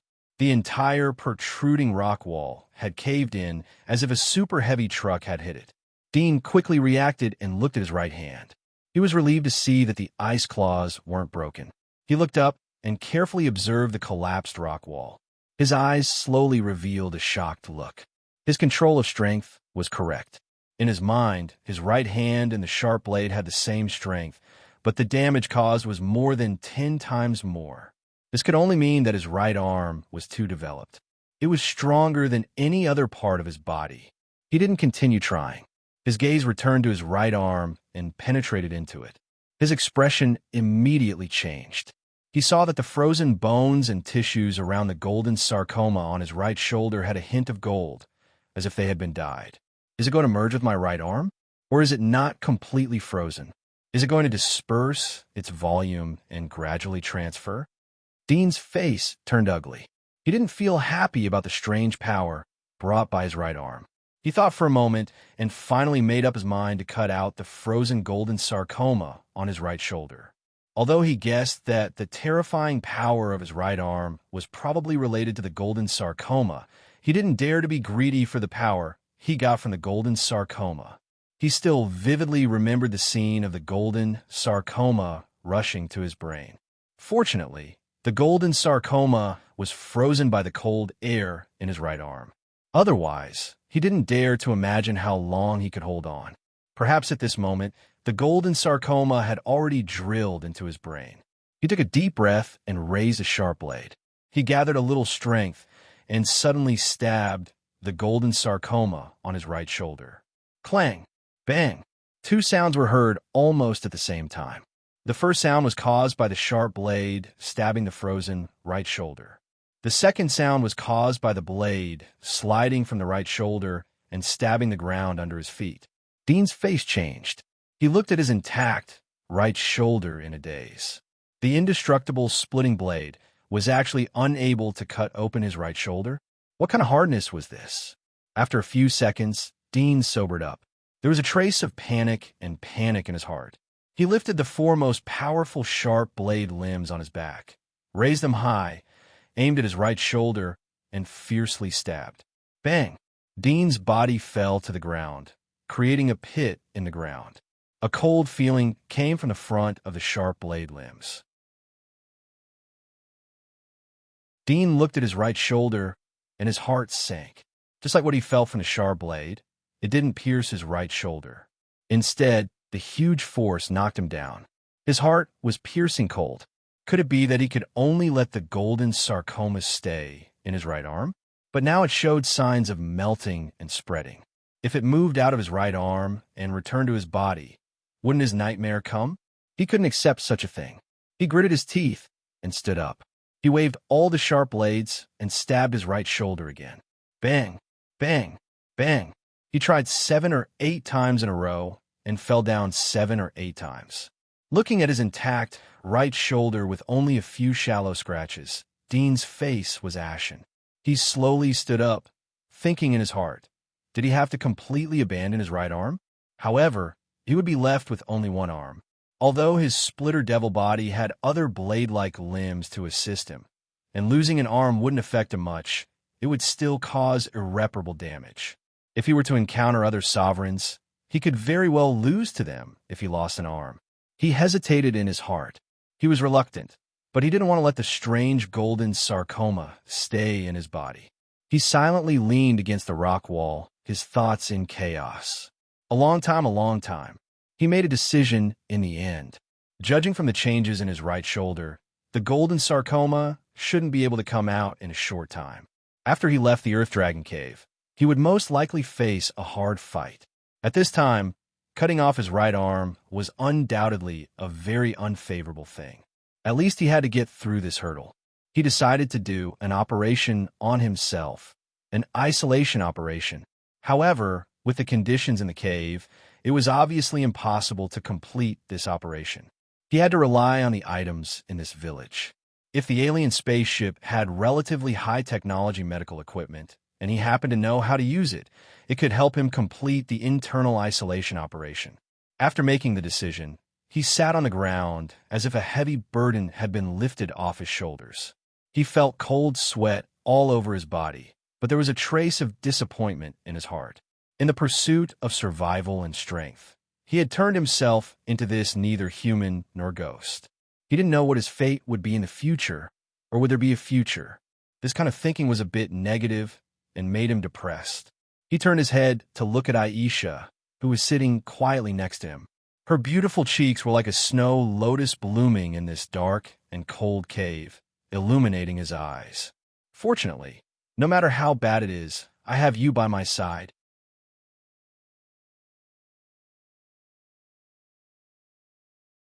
Chapter 857. In the following days, Dean didn't dare to eat the flesh of the origami, so as not to stimulate the golden sarcoma in his right shoulder. Without the flesh of the origami, Dean also lost his source of food. Fortunately, Aisha's wound was healing fast. It would take at most 1 or 2 days for her to be completely healed, and then they could leave this place. If it took longer for her to heal, it would take 4 or 5 days. He had to consider whether he should make an exception and get the food from Amelie. Seeing that the day of leaving the cave was approaching, Dean also began to prepare. He took the seal jar that was used to suffocate the worm from Amelie and came to the edge of the pool of silver mucus.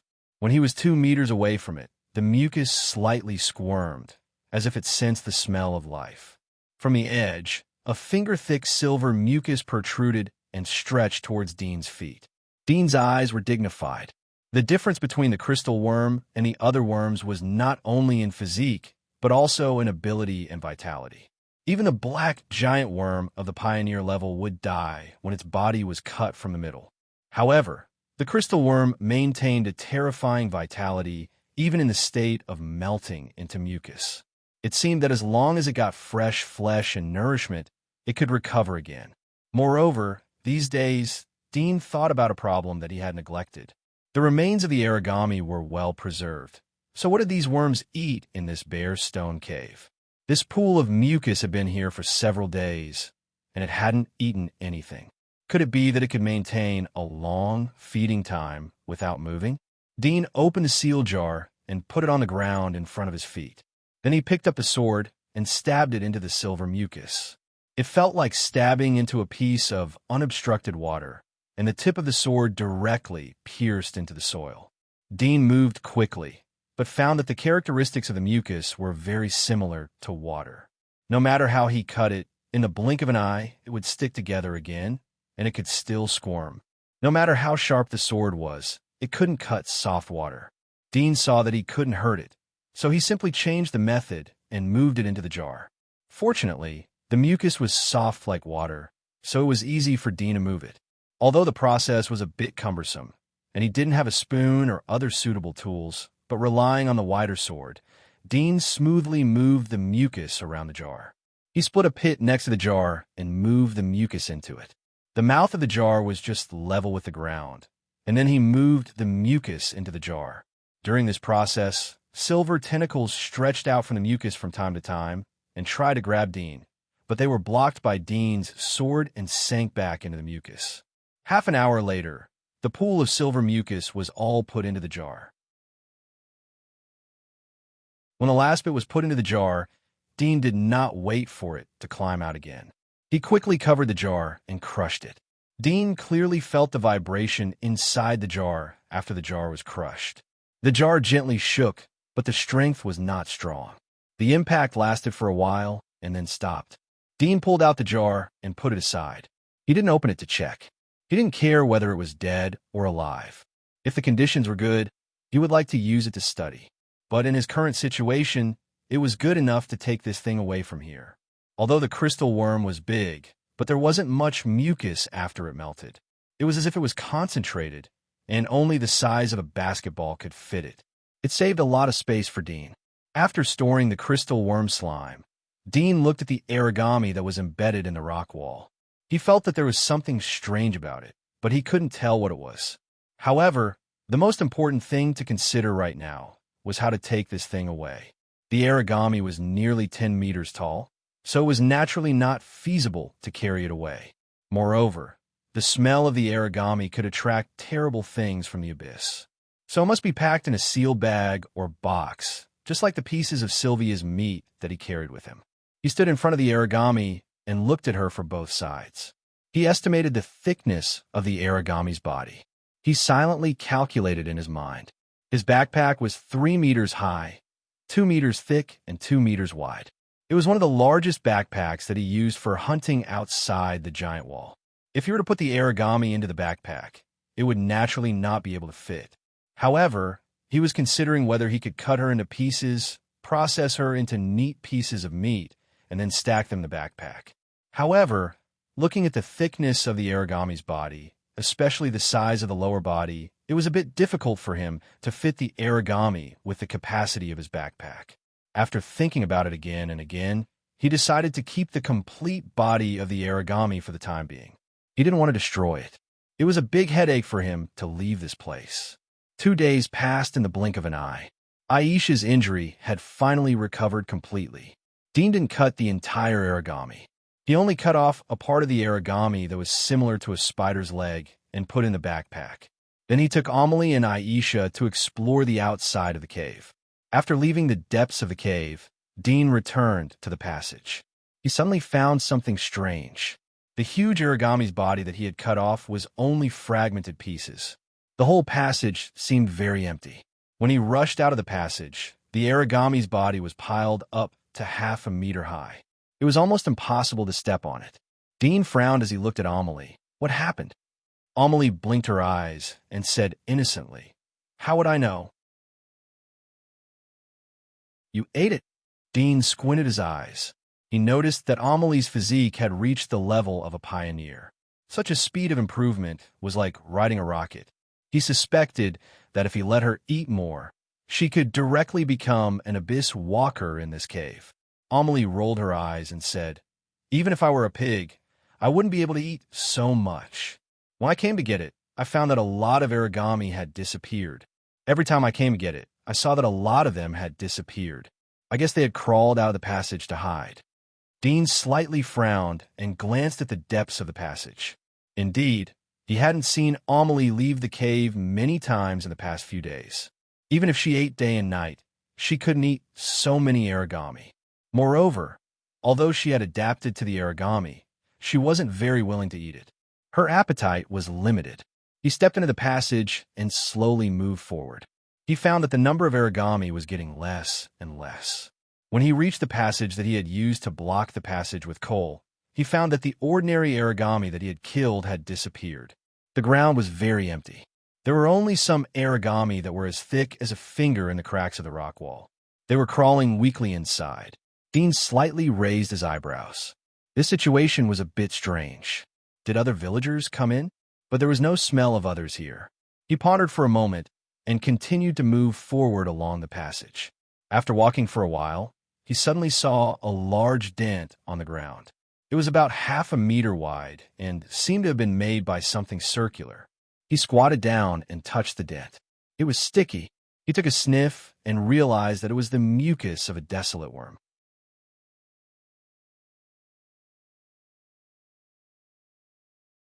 Chapter 858. Could it be that there is another great desolate worm here? Amelie was surprised. She also saw the huge den on the ground. There seemed to be no other monsters in the cave besides the giant worm. Dean's eyes flashed. He thought for a moment and then continued to move forward. The slide marks moved forward along the passage until they reached a fork in the passage. The slide marks turned into a dead end on the other side of the passage. This passage was also explored by the villagers. The depth was relatively short, and there were fewer giant worms living there. Dean glanced at the slide marks and used thermal vision to check. There was no heat source inside. The villagers who came to the cave should have already retreated. Usually, the exploration time was half a day.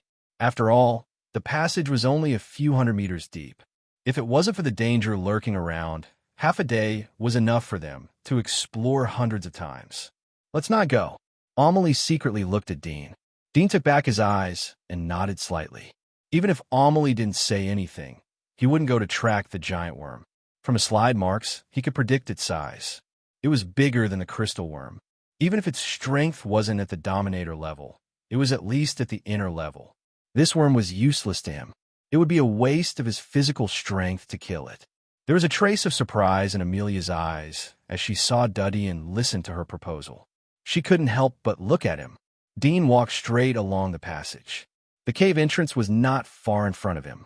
After walking for dozens of meters, he saw a glimmer of light appear in his line of sight. He stopped and took out binoculars from the pocket of his backpack. Although he had night vision, but his vision couldn't be compared to daytime. At the moment he was in the cave, his line of sight was greatly reduced. He could only see a few dozen meters outside the cave entrance. "What is this?" Amelie curiously asked as she saw Dean pull out binoculars. Dean ignored her and looked through the binoculars. He saw that there were several heavily armed generals with tattoos in front of the green grass outside the cave entrance. There were no villagers gathered outside. It was very empty, but in this empty place, there were two strange haystacks. They were 3 or 4 meters high. The haystacks were not neatly built. Why were there 2 haystacks here? Dean frowned slightly. He moved forward a little more than 10 meters and looked through the haystack. The next moment, his face changed dramatically. He quickly retreated to the previous place, and his back was overflowing with cold sweat. Amelie's heart sank as she saw Dean's nervous appearance, but her face remained unchanged. What's wrong? Dean looked at Amelia and returned to the cave. Let's go. Amelie was startled. She turned around to look at the outside of the cave. Her eyes were complicated and hesitant. This was a rare chance to get out of this place. The way out was right in front of her, and her power had greatly increased. After hesitating for less than 2 seconds, she retracted her gaze and turned to follow Dean into the cave. In the past few days, whenever her strength improved, she secretly tested her skills. She knew that she was still far from Dean. If she ran away, she would definitely be caught by Dean. They went through the passage and returned to the deepest part of the cave. Dean stopped. His face was gloomy as he saw the things in the haystack. He was so scared that he almost screamed out loud. His conjecture was true. It was 2 cannons. Moreover, the cannons weren't loaded with gunpowder, although the appearance was similar, but he found that the cannons had a built-in energy board. If he wasn't wrong, it should be a laser cannon. Only such a weapon would need a built-in energy board. Although the possibility wasn't very certain, but it was very high. He didn't dare to verify it himself. No matter how fast he was, he couldn't be faster than the speed of the laser cannon. He was secretly glad that he had surveyed in advance. Otherwise, the moment he stepped out of the cave, the laser cannon would blast his head and he would die instantly. 2 haystacks and 2 laser cannons. It was possible that they wanted to snipe him and Aisha at the same time. At first, he saw that the place where the great priest lived had modern technology. He guessed that there would be laser guns and other weapons. He didn't expect that the other party would directly pull out 2 laser cannons. Such a weapon could even kill an abyss-level monster. Of course, the premise was that they had to aim at the vital parts. Dean didn't know the specific effect of these 2 suspected laser cannons. He didn't know if they could be loaded 1 shot at a time or stored energy for multiple shots. If they could be fired continuously, the value of these 2 laser cannons would be frighteningly high. If it was only the laser cannons, Dean wouldn't be scared to retreat directly. If it was an ordinary person who operated the laser cannons, he could easily predict the shooting position from the operator's movements and dodge.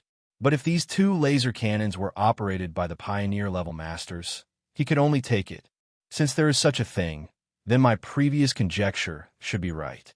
There are alien spaceships or spaceship-like things here with very advanced technology. However, the people here don't seem to have learned anything from it. They only know how to use it, but they don't know how to analyze it and use it to develop themselves. Dean's eyes flashed. This phenomenon was very important. They only knew how to use it, but they didn't know how to apply it to their daily lives. It showed that the people here didn't know much about these things. It seems that your means are more powerful than I thought. Dean's eyes flashed. He looked down at Amelie and sneered. And you are ruthless enough. Do you plan to bury me? Amelie's heart jumped. She pretended not to understand. What did you say? The great priest ambushed me outside. Do you know about this? Dean looked at her. What do you think I should do now? Amelie was at a loss. What ambush? What did you say? Don't act. It's a waste of time. Dean stared at her. The trap is ready outside. But I want to know where you got the 2 cannons. Is it inside the thing above our heads? He raised his hand and pointed to the dome. Amelie's face suddenly changed. She quickly realized that her expression was exposed. She immediately turned her head and said, I don't understand what you were talking about. I have seen it. Do you still want to act? Dean glanced at her and said to himself, the lights on top of your village are so bright. You need a lot of energy.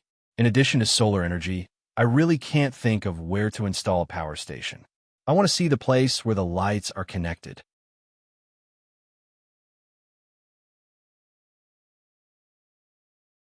Chapter 859. Beam Cannon? Dudian asked. Did you get this thing from above? Amelie frowned. She knew that he was referring to the dome. That was the biggest secret of their tribe. She didn't expect that Dudian would see through it. Most people would marvel at the magical light of the dome, but they wouldn't think about the thing behind the light. It seemed that Dudian had seen something similar. If that was the case, then it wasn't surprising that he could see through it at a glance.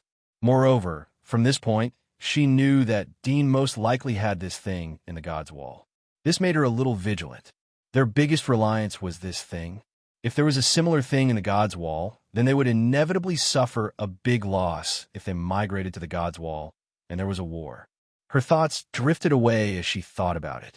Dadian didn't urge her as he came to the side and sat down to rest.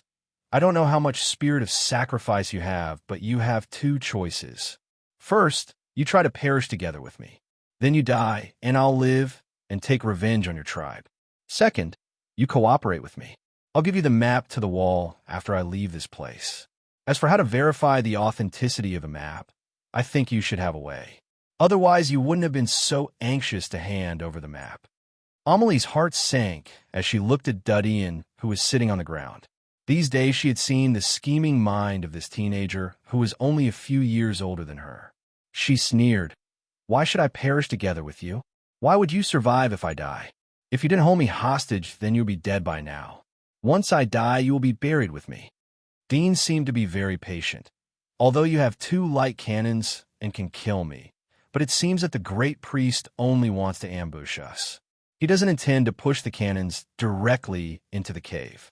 The sacrifice would be too big, and it would destroy the foundation of this place. It might also destroy the origami that you believe in. Of course, this is just my guess. But one thing is certain. If you push the 2 light cannons into the cave, then it would be very difficult to kill me, unless you have the ESP locking ability." Amelia knew that Dean was right. This was the reason why she was depressed and aggrieved. She thought that she could kill Dean by surprise with the beam cannon. She didn't expect that Dean would be able to see through it. This was an ambush. What was the point of talking about an ambush if it was seen through? Even if you are right, but you won't be able to take half a step out of this cave without me. Amelie's momentum didn't retreat. She had grown a lot in just a few days. She looked into Dudian's eyes. "You are after all a human, and you have to eat. If I'm not wrong, then you can't eat the worm or the origami's body." "Humph. I don't believe that you can stay here for a lifetime." "Oh." Dadian looked at her. "It seems that you're also secretly paying attention to me." Amelie snorted and disdained to answer. Dadian didn't care about her attitude. "You are right. I'm a human after all. But because I'm a human, I know that if a road doesn't work, then I have to find another way. Since I can't leave from the exit, then I can dig a way out from anywhere. But the place I want to go the most is above." Amelie's pupils shrank. She felt a chill in her heart. Why didn't she think of this before? No wonder Dadian didn't panic after seeing the beam cannons. It turned out that he had already thought of this way of retreat. However, the great priest who was outside didn't think of this. This was a serious omission in their plan. What made her even more disappointed was that if the great priest relied on the 2 light cannons to guard the hole, then Dean could use this method to sneak out without being noticed. She miscalculated, and the great priest also miscalculated. She knew this point, but she couldn't inform the great priest. She couldn't rush out and shout. It was estimated that her mouth would be pinched by Dadian as soon as she shouted the first word. How could she inform the great priest so that she could respond as soon as possible? Amelie's eyes slightly turned as she thought about it. Dadian quietly looked at her and didn't say anything. His eyes made Amelie come back to her senses. She looked at Dudian's calm expression and asked, "Why are you looking at me?" "I'm waiting for you to figure it out."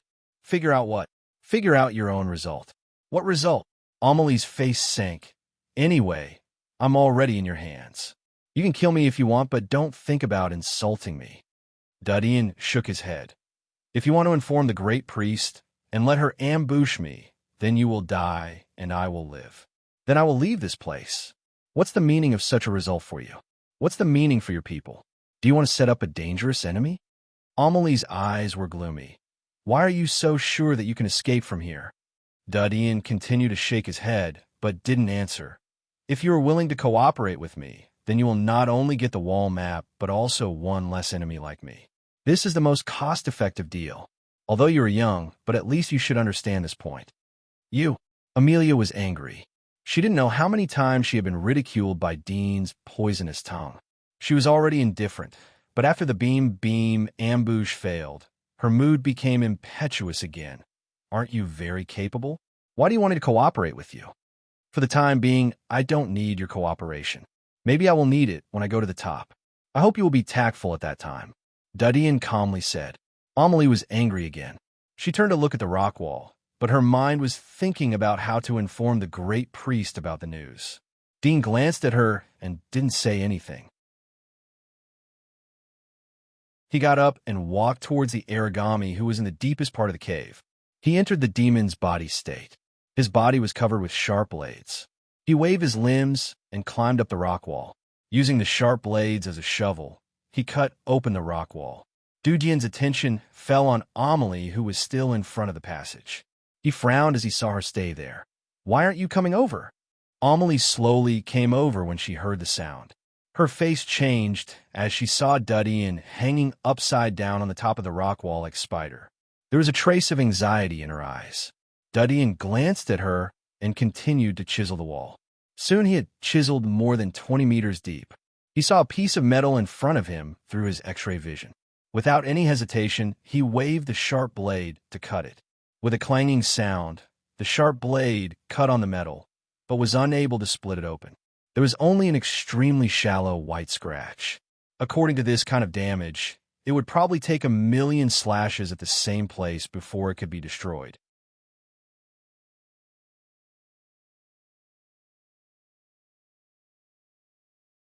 Chapter 860. It's useless. The top is made of metal. The thickness of the rock is beyond your imagination. You can't break it. Amelia was relieved as she saw that Dudian's attack was ineffective. She said in a casual tone. Dean frowned. Amelia wasn't wrong. It would be difficult to break the metal wall with his current strength unless he attacked the same place day after day. But it would take too long, and he wouldn't be able to hold on. Even if he used the ice claws that were embedded in the golden meatballs, he wouldn't be able to create any effect. After all, the thickness of the metal was almost completely ineffective. The hardness of the metal was beyond his knowledge of most of the metals. Even chromium, which was known as the strongest metal, might not have such hardness. Moreover, chromium was silver white, but the metal in front of him was golden. The inner layer was dark red. He didn't know the characteristics of such a metal, but he thought that it might be an alien spaceship, so he could understand it. It was most likely a metal from an alien planet. I don't think it's for load-bearing, right? Dean let go of the sword and jumped down from the rock wall. He landed in front of Amelia. His beast-like figure exuded a ferocious aura. He calmly looked down at Amelia. There was a trace of fear in her eyes. You have lived here for generations. How do you deal with the excrement? Excrement? Amelia was startled. She didn't expect Dudian to say such a dirty thing. It was even more embarrassing for a man to say it to a woman. But she thought that her body was exposed to Dudian's eyes. She didn't want to hide it anymore. She said in a sarcastic tone, "Have you been hungry for too long? How can you be interested in this thing?" Outside your tribe, when I first came here, I didn't smell any stink of excrement along the way. Logically speaking, with the number of people living here, the amount of excrement produced every day should be astonishing. Accumulating every day, accumulating year after year, it should have piled up into a mountain, and the stench should have spread for miles. But in fact, it didn't. There was a trace of interest in Dean's eyes. Can you tell me where these things went? Amelie was surprised. She understood why Dean would mention such a dirty thing. Although it was dirty, but it was a vital issue. It could lead to the secret of their tribe. Her heart sank again. Dean couldn't break the metal wall and basically had reached a dead end. But she felt that he had other means. I don't know. I'm a goddess, so I'm not interested in these things. If you're interested, then you can ask the villagers to contribute something to you. Amelie looked at Dudian. Dean stared at her eyes for a moment. He turned around and came to the front of the origami. He lifted his sharp limbs and continued to cut the rock wall next to the origami's remains. Amelia frowned as she looked at Dudian's back. There was an ominous premonition in her heart. Do you know how the hunters track down the monsters? Dean didn't look back as he talked to Amelie. The feces and footprints left by the monsters are the most valuable clues for the hunters to track them. That's why you haven't dumped the feces out for generations. I didn't smell any human feces when I was outside. I don't think the space here can hold the feces. So you should have a special way to deal with the feces, or a special channel to transfer the feces far away, so that the monsters don't smell the feces. Amelie's heart was getting colder as she listened to Dean's words. She felt that her limbs were getting cold. If there is such a channel, then that's where we can escape. Dean said, in addition to the feces channel, there should be an air purification channel and other channels. He didn't regard this primitive village as a primitive tribe after seeing the laser cannons. After all, the place where the great priest lived was full of high-tech equipment. Amelie bit her lips. Even if there is such a channel, do you want to climb out from a channel full of feces? Why not if I can survive? Dean said, but don't worry, I'm not looking for this channel. Amelie clenched her fingers. She felt a burst of suffocation and powerlessness. She thought that she would force Dean into a desperate situation again. She didn't expect that Dean would find a new way out and hope. It seemed that he would never face any difficulties. After a moment, Dean chiseled to the deepest part of the rock wall next to the origami. With a ding sound, a metal rock wall was exposed. He chiseled away all the rocks around the metal rock wall. He found that the metal rock wall was oval in shape. It was connected to the top of the golden wall. It was obviously unrealistic to dig a tunnel from the depths of the channel to leave the village. Dean was not surprised. He just frowned and continued to dig the earth. This time he changed the direction of digging deeper into the ground. He continued to dig along the metal rock wall. After digging out 30 to 40 meters of soil, he chiseled out a metal plate. It was very smooth. So that's how it is. Dean looked at the metal plate in the depths of the ground and finally understood. There was a trace of shock in his eyes. He had a lot of speculations in his mind from the various signs of the village. It should be known that in the abyss, there would be countless monsters who could survive for hundreds of years. The protection from the outside was far from enough.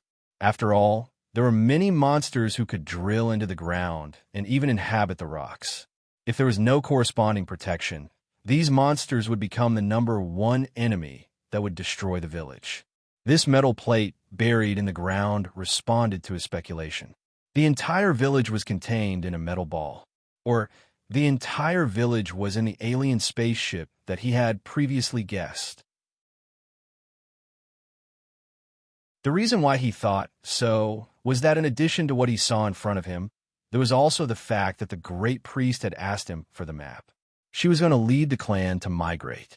This made him come up with such an inference. After all, even if the great priest was stupid, she should know how dangerous it was to migrate on foot. The probability of annihilation was almost 100%, but she still insisted on asking for the map. There were only two possibilities. The first was that they had to migrate or they would be destroyed. The second was that they had to migrate, and at the same time, they had a special migration method that wouldn't lead to the extinction of the clan. Now that he thought about it, if they were living in the alien spaceship, then the migration was likely to be on the spaceship. In this way, the risk will be much smaller. If this is the spaceship, then the control room is the place where the great priest lives. Dean recalled the things that he had seen in the metal cabin. The decoration was relatively luxurious. It didn't feel like the control center of the spaceship. If it wasn't the control room, then the control room should be in another secret place. Perhaps only the great priest or the goddess knew about it. But most of the time, the great priest was needed to open the spaceship. He thought so because the great priest didn't hysterically rescue Amelia after she was taken hostage by him. She didn't panic either. At most, she was sad. If the goddess was the key to open the spaceship, then Amelia's life was related to the safety of the entire clan.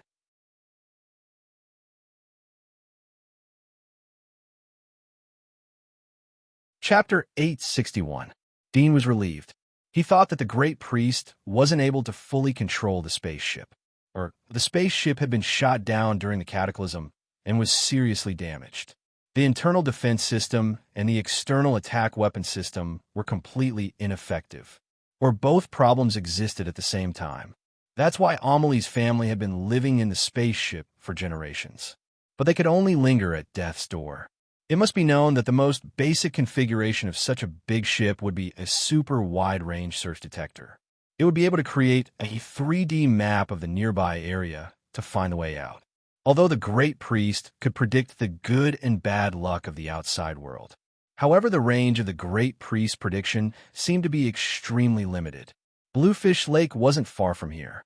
Dean could even hear the movement of the Bluefish Lake with his own perception. Of course, it had to be a big movement. The only function of the ship is migration. The weapon system has long been ineffective. Otherwise, the Great Priest would have used the ship to sweep the abyss. Dean speculated. The energy of the ship should be running out. Otherwise, the Great Priest wouldn't want to get the coordinates of the wall from me. However, the lights on the roof of the village are still on day and night. From this point of view, the Great Priest shouldn't be able to fully control the ship. He couldn't even adjust the energy-saving mode. The more he thought about it, the more he felt that it was possible. However, he was also not that interested in such a spaceship. What he wanted to know was whether the database of the spaceship was still there and whether there was any useful information recorded in it. One had to know that a spaceship with such a structure could not be produced on Earth. At least according to what he knew with his authority, none of the countries on Earth could produce such a weapon of war. The largest known weapon of war was an aircraft carrier. However, this was beyond the concept of an aircraft carrier. There was a 90% chance that this spaceship was an alien spaceship. There was a high possibility that the spaceship contained the secrets of the aliens, including the secrets of the origami and the unknown wildworm. Why didn't you continue to dig? Amelie saw that Dean stopped and seemed to be thinking. She interrupted Dean's thoughts and said in a gloating tone, "Didn't you want to go up? Why are you digging down?" Dean didn't reply. He climbed to the top of the rock wall. As he passed by the origami, he raised his sharp limbs and chiseled the soil that was embedded in the origami. He stuck it to the metal wall and chiseled to the back of the origami. What are you doing?" Amelie was shocked and angry as she saw Dean's action. "You are not allowed to destroy the origami." "Stop." Dean continued to chisel. "Don't be so excited. I won't destroy the origami if it isn't necessary. It's useless for you to say anything if I really want to destroy it. Besides, whether you are the son of the origami or not is still up for discussion." Amelia puffed up her cheeks in anger. "What do you mean? The origami are our ancestors, and you don't even acknowledge that? All I know is that my ancestors were a group of mortals who loved to fight against the heavens. They were not some origami." Dean glanced at her. "I don't know about your ancestors. You said that you were a descendant of the origami and the worm likes your smell. But how can the remains of the origami be preserved here? Don't tell me these desolate worms only eat live ones." Amelia said angrily, "How would I know?" "Of course you don't know, because you are still young." Dean continued to dig and indifferently said, "What you think is what others want you to think. I know that you're not lying, but it doesn't mean that what you said is not a lie. I have a guess, but I don't think you will believe it. In my opinion, your ancestor may not be an origami, but a worm." Amelia frowned as she listened to Dean's words. But when she heard the latter part of his words, she became angry. "If you want to kill me, then kill me. What kind of man are you to insult me like this? If what I said is the truth, then it isn't an insult." Dean said, "I didn't lie to you about the body of the worm that disappeared in the passage. The huge slippage was obviously left by another huge worm. We have killed all the way here. It is possible that we have missed a small worm, but do you think it is possible to miss such a big worm?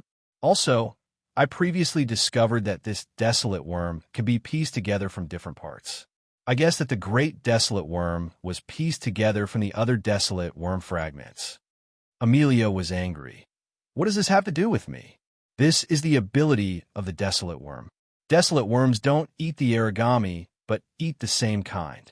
These worms live here, but there is no prey. What do they rely on to survive? Don't they eat? If they don't eat, then why would they eat you? It shows that they have a need to eat. But when you cut open their bodies, you didn't see any sand. There is no sand in their stomach. It means that they don't eat rocks, but meat. So, whose meat are they eating? It can only be the meat of their own kind. They eat the flesh of their own kind while reproducing. Then they eat the reproduced insects. That's probably the cycle." Dean said casually, but his words made Amelia's heart skip a beat. Her anger was completely extinguished by Dean's questions. She wanted to refute, but in addition to cursing, she couldn't think of anything to say. Indeed, the worm liked her smell, but didn't hurt the origami. This surprised her. At first, she comforted herself that it was because the origami had divine power. But her heart wasn't completely convinced. She just didn't think too much about it. Now she was at a loss because of Dean's repeated questions. She wanted to leave the cave immediately and hand over the questions to the great priest so that she could answer them. She still had a long way to go to become a goddess. She had a lot of things to learn. She used to think that she had a lot of time to learn in the future, so she wasn't very diligent. But now she regretted it. If you're the descendant of the desolate worm, then a lot of things can be explained. Dean said as he dug the back of the origami. The origami is buried in the depths of the cave. You knew that the worm likes your smell, and you love the origami so much. But you didn't guard the body of the origami. If it was someone else, they would have killed all the worms, but you didn't do so.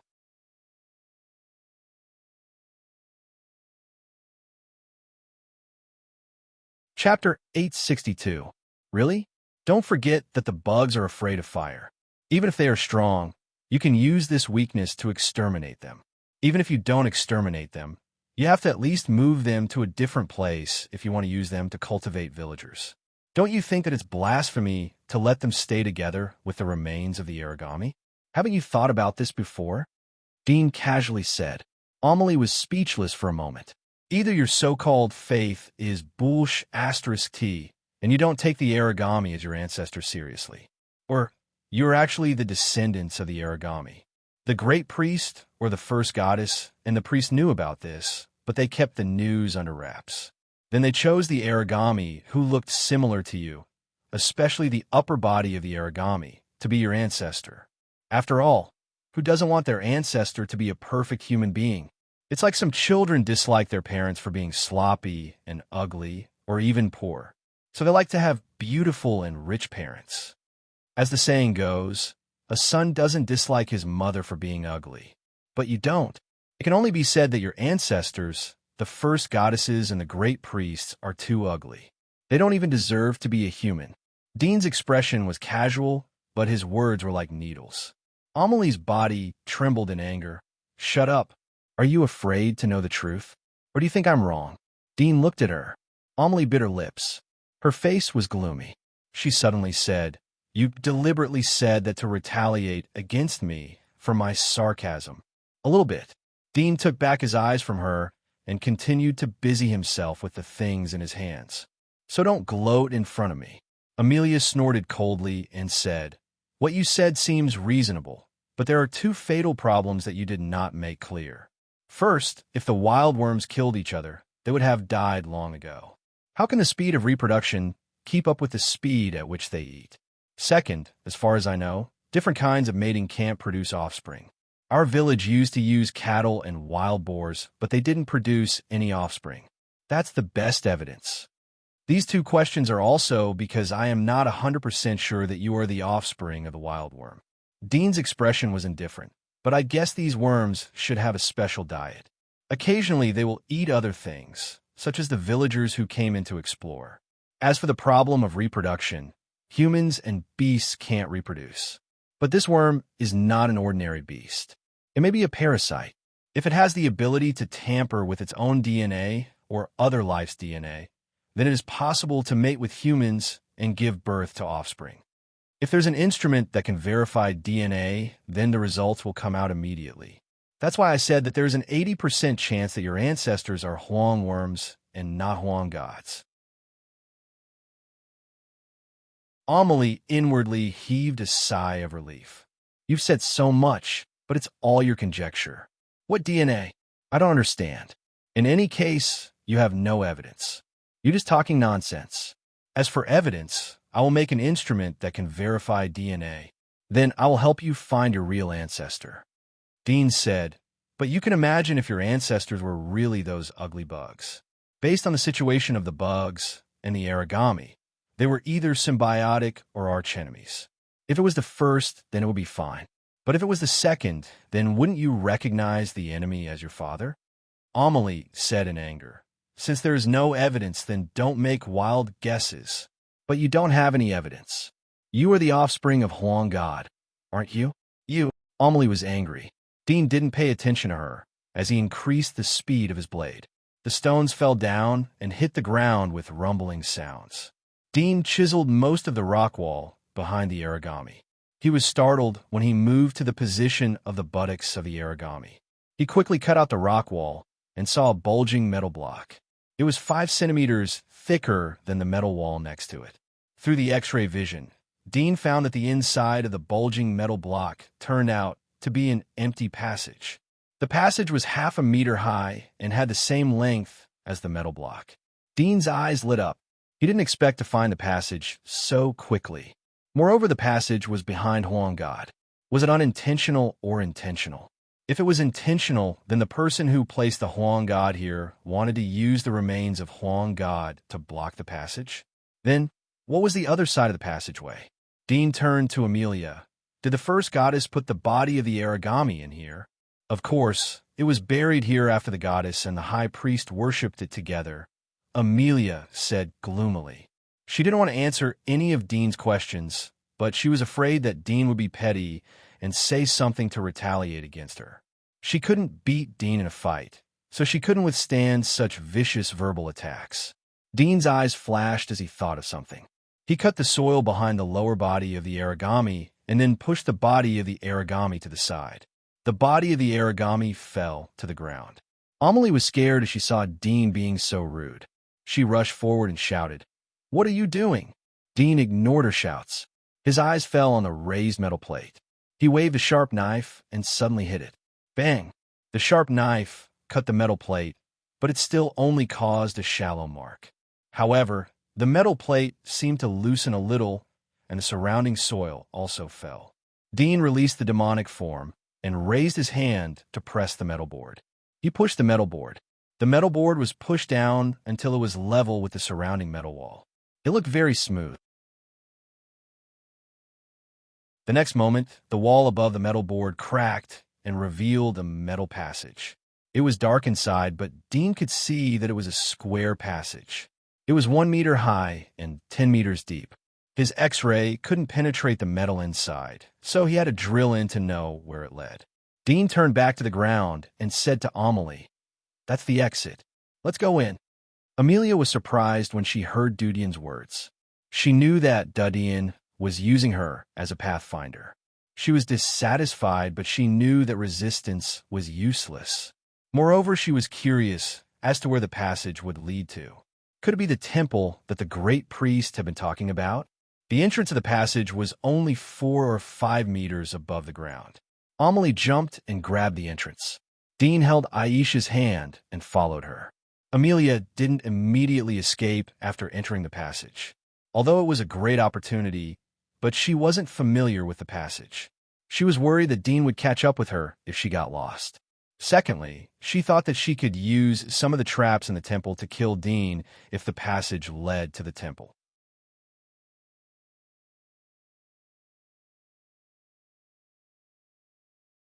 Chapter 863.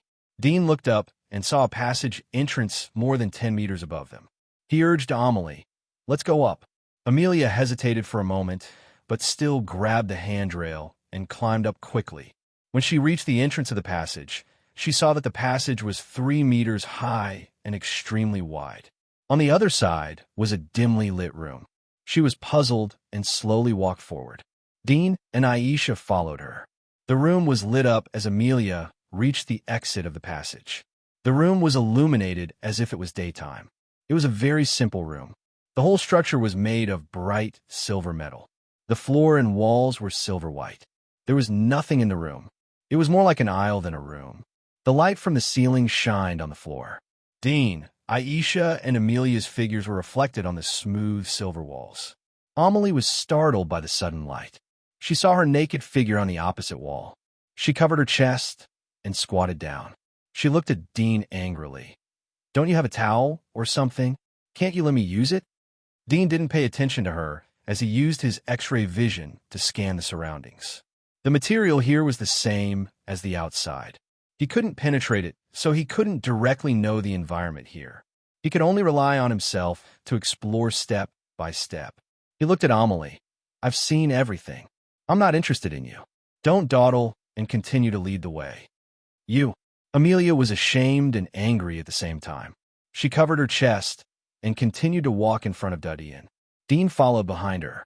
He felt that Amelie hadn't come here before, but he didn't rule out the possibility that she wasn't mentally prepared. Of course, there was another possibility that she was acting. If that was the case, then it could only mean that she had made great progress. Her acting was so realistic that he didn't doubt it. Both of them walked along the aisle. The aisle in front of them was dark, but as they got closer, the lights slowly lit up. It didn't take long before they entered a dead end. They were blocked by a metal wall. Amelie stopped and was about to turn around to ask. Dean went straight past her and went to the metal wall. There was a groove on the wall.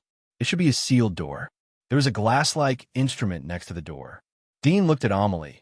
Come over and try. Amelie reluctantly came to the metal box. What do you want to try?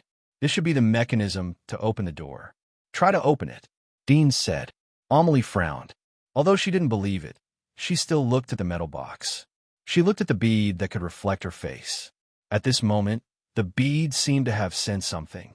It turned into a red dot and shot at Amelie's forehead. Then the red dot split and turned into a rotating polygonal net. It rotated on Amelie's forehead. After a moment, the red light converged and the bead returned to its original appearance. Amelie didn't see the rotating polygonal net on her forehead. She was puzzled as she saw the red light disappear. She turned to look at Dean. Dean ignored her and went to the metal box. The glass-like bead seemed to be scanning Amelie's forehead. It seemed to be some kind of identification method, but it was different from the iris recognition and questioning recognition. But it didn't seem to be an attack device. Otherwise, there would only be two results for Amelie. Either her identity would pass and the metal door would open, or she would trigger the mechanism and be killed on the spot. But neither of the two situations happened. Her identity didn't open the metal door, nor was she killed. Even if the identification failed, she would be harmless. He didn't have any hope for himself. He just wanted to try it out, so he moved closer to the glass bead. Soon, the glass bead lit up with red light again. A red dot shot on Dean's forehead and slowly dispersed into a polygonal network.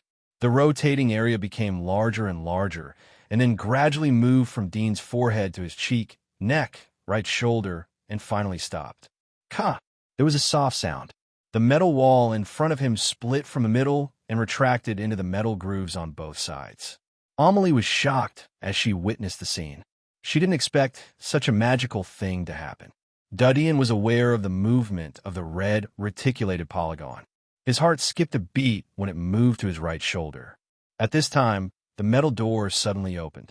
Dudian thought that it was an attack weapon, but then he knew that the identification was successful. The door unexpectedly opened. From the position of the red light, there was no doubt that it was the flesh of the origami in his right shoulder. His eyes flashed. This gave him a message. This place belonged to the origami. He urged Amelie, who was surprised, lead the way. Amelie recovered. She saw that Dean was still using her as a pathfinder. She slightly curled her lips and continued to lead the way. After crossing the metal door, they walked straight for more than 10 meters. A bright metal room appeared in front of Dean. It was filled with the same cold mechanical atmosphere as always. But the things displayed in the room made Amelie and Dean completely stunned. The room was like a laboratory. There were several long metal plates, similar to operating tables, protruding from the wall. On the other side, there were metal cabinets that looked like mortuary cabinets. One of the cabinets was dented. It seemed that it was attacked by something. The traces of being smashed in were sharp like an axe. The other two cabinets were half open. One of the cabinets was empty while the other one was pulled out. There was a corpse leaning on it. Although the flesh on the surface of the corpse was slightly dehydrated, it was well preserved. It was a blonde human with blue eyes. His eyes were sunken, and he looked like a zombie. His hair was messy, and he wore a blue and white striped uniform. There was a faint corpse smell coming from the corpse, but it wasn't strong. Dean noticed that the temperature in the room and the passage outside was low. The air conditioning wasn't more than 5 degrees. There was a kind of cold feeling in the room, but the corpse shouldn't be able to be preserved for a long time without rotting. Did this corpse appear here not long ago? Then who put it in? Dean's heart was filled with a burst of cold air. He felt the hair on his back stand up. Amelia was scared by the corpse. The corpse was leaning against the cabinet and staring at her. She almost screamed out loud. Fortunately, she had been with Dean for a long time, so she was used to all kinds of scares. But she still felt a burst of fear. She had never seen such a horrifying picture. She hadn't even seen a corpse a few times. Dean whispered as he felt the fear from Amelia's trembling body. "Do you know this person?" The fear in Amelia's heart inexplicably disappeared as she heard Dean's voice. She turned to look at Dean, although she felt that his face was extremely hateful and wanted to tear it to pieces. But at this moment, she felt a sense of security. She shook her head. "I haven't seen her, but she looks like the people in our village. She should be one of us." She saw Dean's appearance, so she imagined that all the humans in the God's Wall had similar black hair and black eyes as Dean. Dean slightly frowned. Most of the people he had seen after the disaster were from the West. Perhaps it was because he was sleeping in a foreign territory like Russia. Therefore, it was hard to say whether this blonde mummy was from Amelie's side or not. After all, she didn't know who it was. He looked at Amelia. "Go and open all the cabinets." "What?" Amelia's voice rose by a few decibels as she stared at Dean. Dean looked at her indifferently. "If you don't do it, then I can let you stay here with them forever." Amelia gritted her teeth. Her good impression of Dean disappeared. She clenched her fists indignantly and slowly moved forward. Soon the anger in her heart was replaced by nervousness and fear. She silently recited prayers and exorcism incantations in her heart. Dean looked around the room. There were a lot of strange tools on the ground. There were also a few small glass jars next to them. It seemed to be a vacuum inside. There were a few dry and flat worms floating in the jars. They were thinner than fingers. The worms looked different. Some had hair on their bodies, and some had small blades. It reminded him of the parasitic soul worms in the monsters. Could it be that these were the corpses of the parasitic soul worms? In that case, who was the one who did all of this? At this time, Amelia opened the cabinets one by one. The stench of corpses in the room was getting stronger and stronger. Dean found that there were many corpses in the cabinets. Most of them had blonde hair and blue eyes. He slightly frowned and went forward to check the bodies. He found that there were no wounds on the surface of the bodies. However, there was a round hole the size of a coin on the back of the head of each corpse. He used X-ray vision and saw that the hole was empty. There was only shrunken brain tissue on the top of the head, and in the center of the brain tissue, there was a twisted worm. Amelia looked at Dean holding the head of a corpse in a daze. She could not help but feel a chill. She took a few steps back and stayed away from him. Dean's eyes slowly moved to her. Suddenly, he wanted to open her brain and see if there was any important information about this tribe in her memory. The appearance of the corpses here was too suspicious. Looking at the situation, it seemed that someone used them as an experiment. In his previous speculation, this could be the Aragami's spaceship. But the Aragami had died long ago. The only people who could experiment here were the great priest and the goddess with the highest authority. But looking at Amelia's performance, it seemed that she did not know.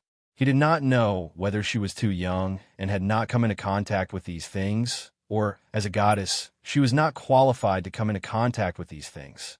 Only the great priest knew all the secrets of his place. There is a worm in the brain. What is the experimenter trying to create? Is this worm a parasitic soul worm or a young wild worm? Dean frowned. He felt that there was an unimaginable deep connection between the parasitic soul worm and the desolate worm. It was just that the living environment and characteristics of the two made him unable to be sure, but that intuition remained in his heart. He examined the bodies of the two dried corpses and found that he could not deduce their time of death, but at least it was not recent. Their bodies seemed to have undergone some kind of mutation, and with his shallow forensic skills, he could not tell the specific year. After all, his judgment of the time of death was mainly based on his hunting experience and not professional knowledge. After pondering for a long time, Dean wrote down all the clues and kept them in his heart. He could not infer the result at the moment. Maybe he would get more clues in the future. He glanced at the room. There were obvious traces of fighting. He did not know whether it was caused by the experimenter or by other things. He said to Amelia, "Let's go from here." He pointed to the metal door inside the laboratory. Amelia saw that she could finally leave this suffocating place. She immediately stepped forward and was very active. You're tuning into the Warrior Lore YouTube channel. Don't forget to subscribe and join us on this journey to catch the most captivating stories.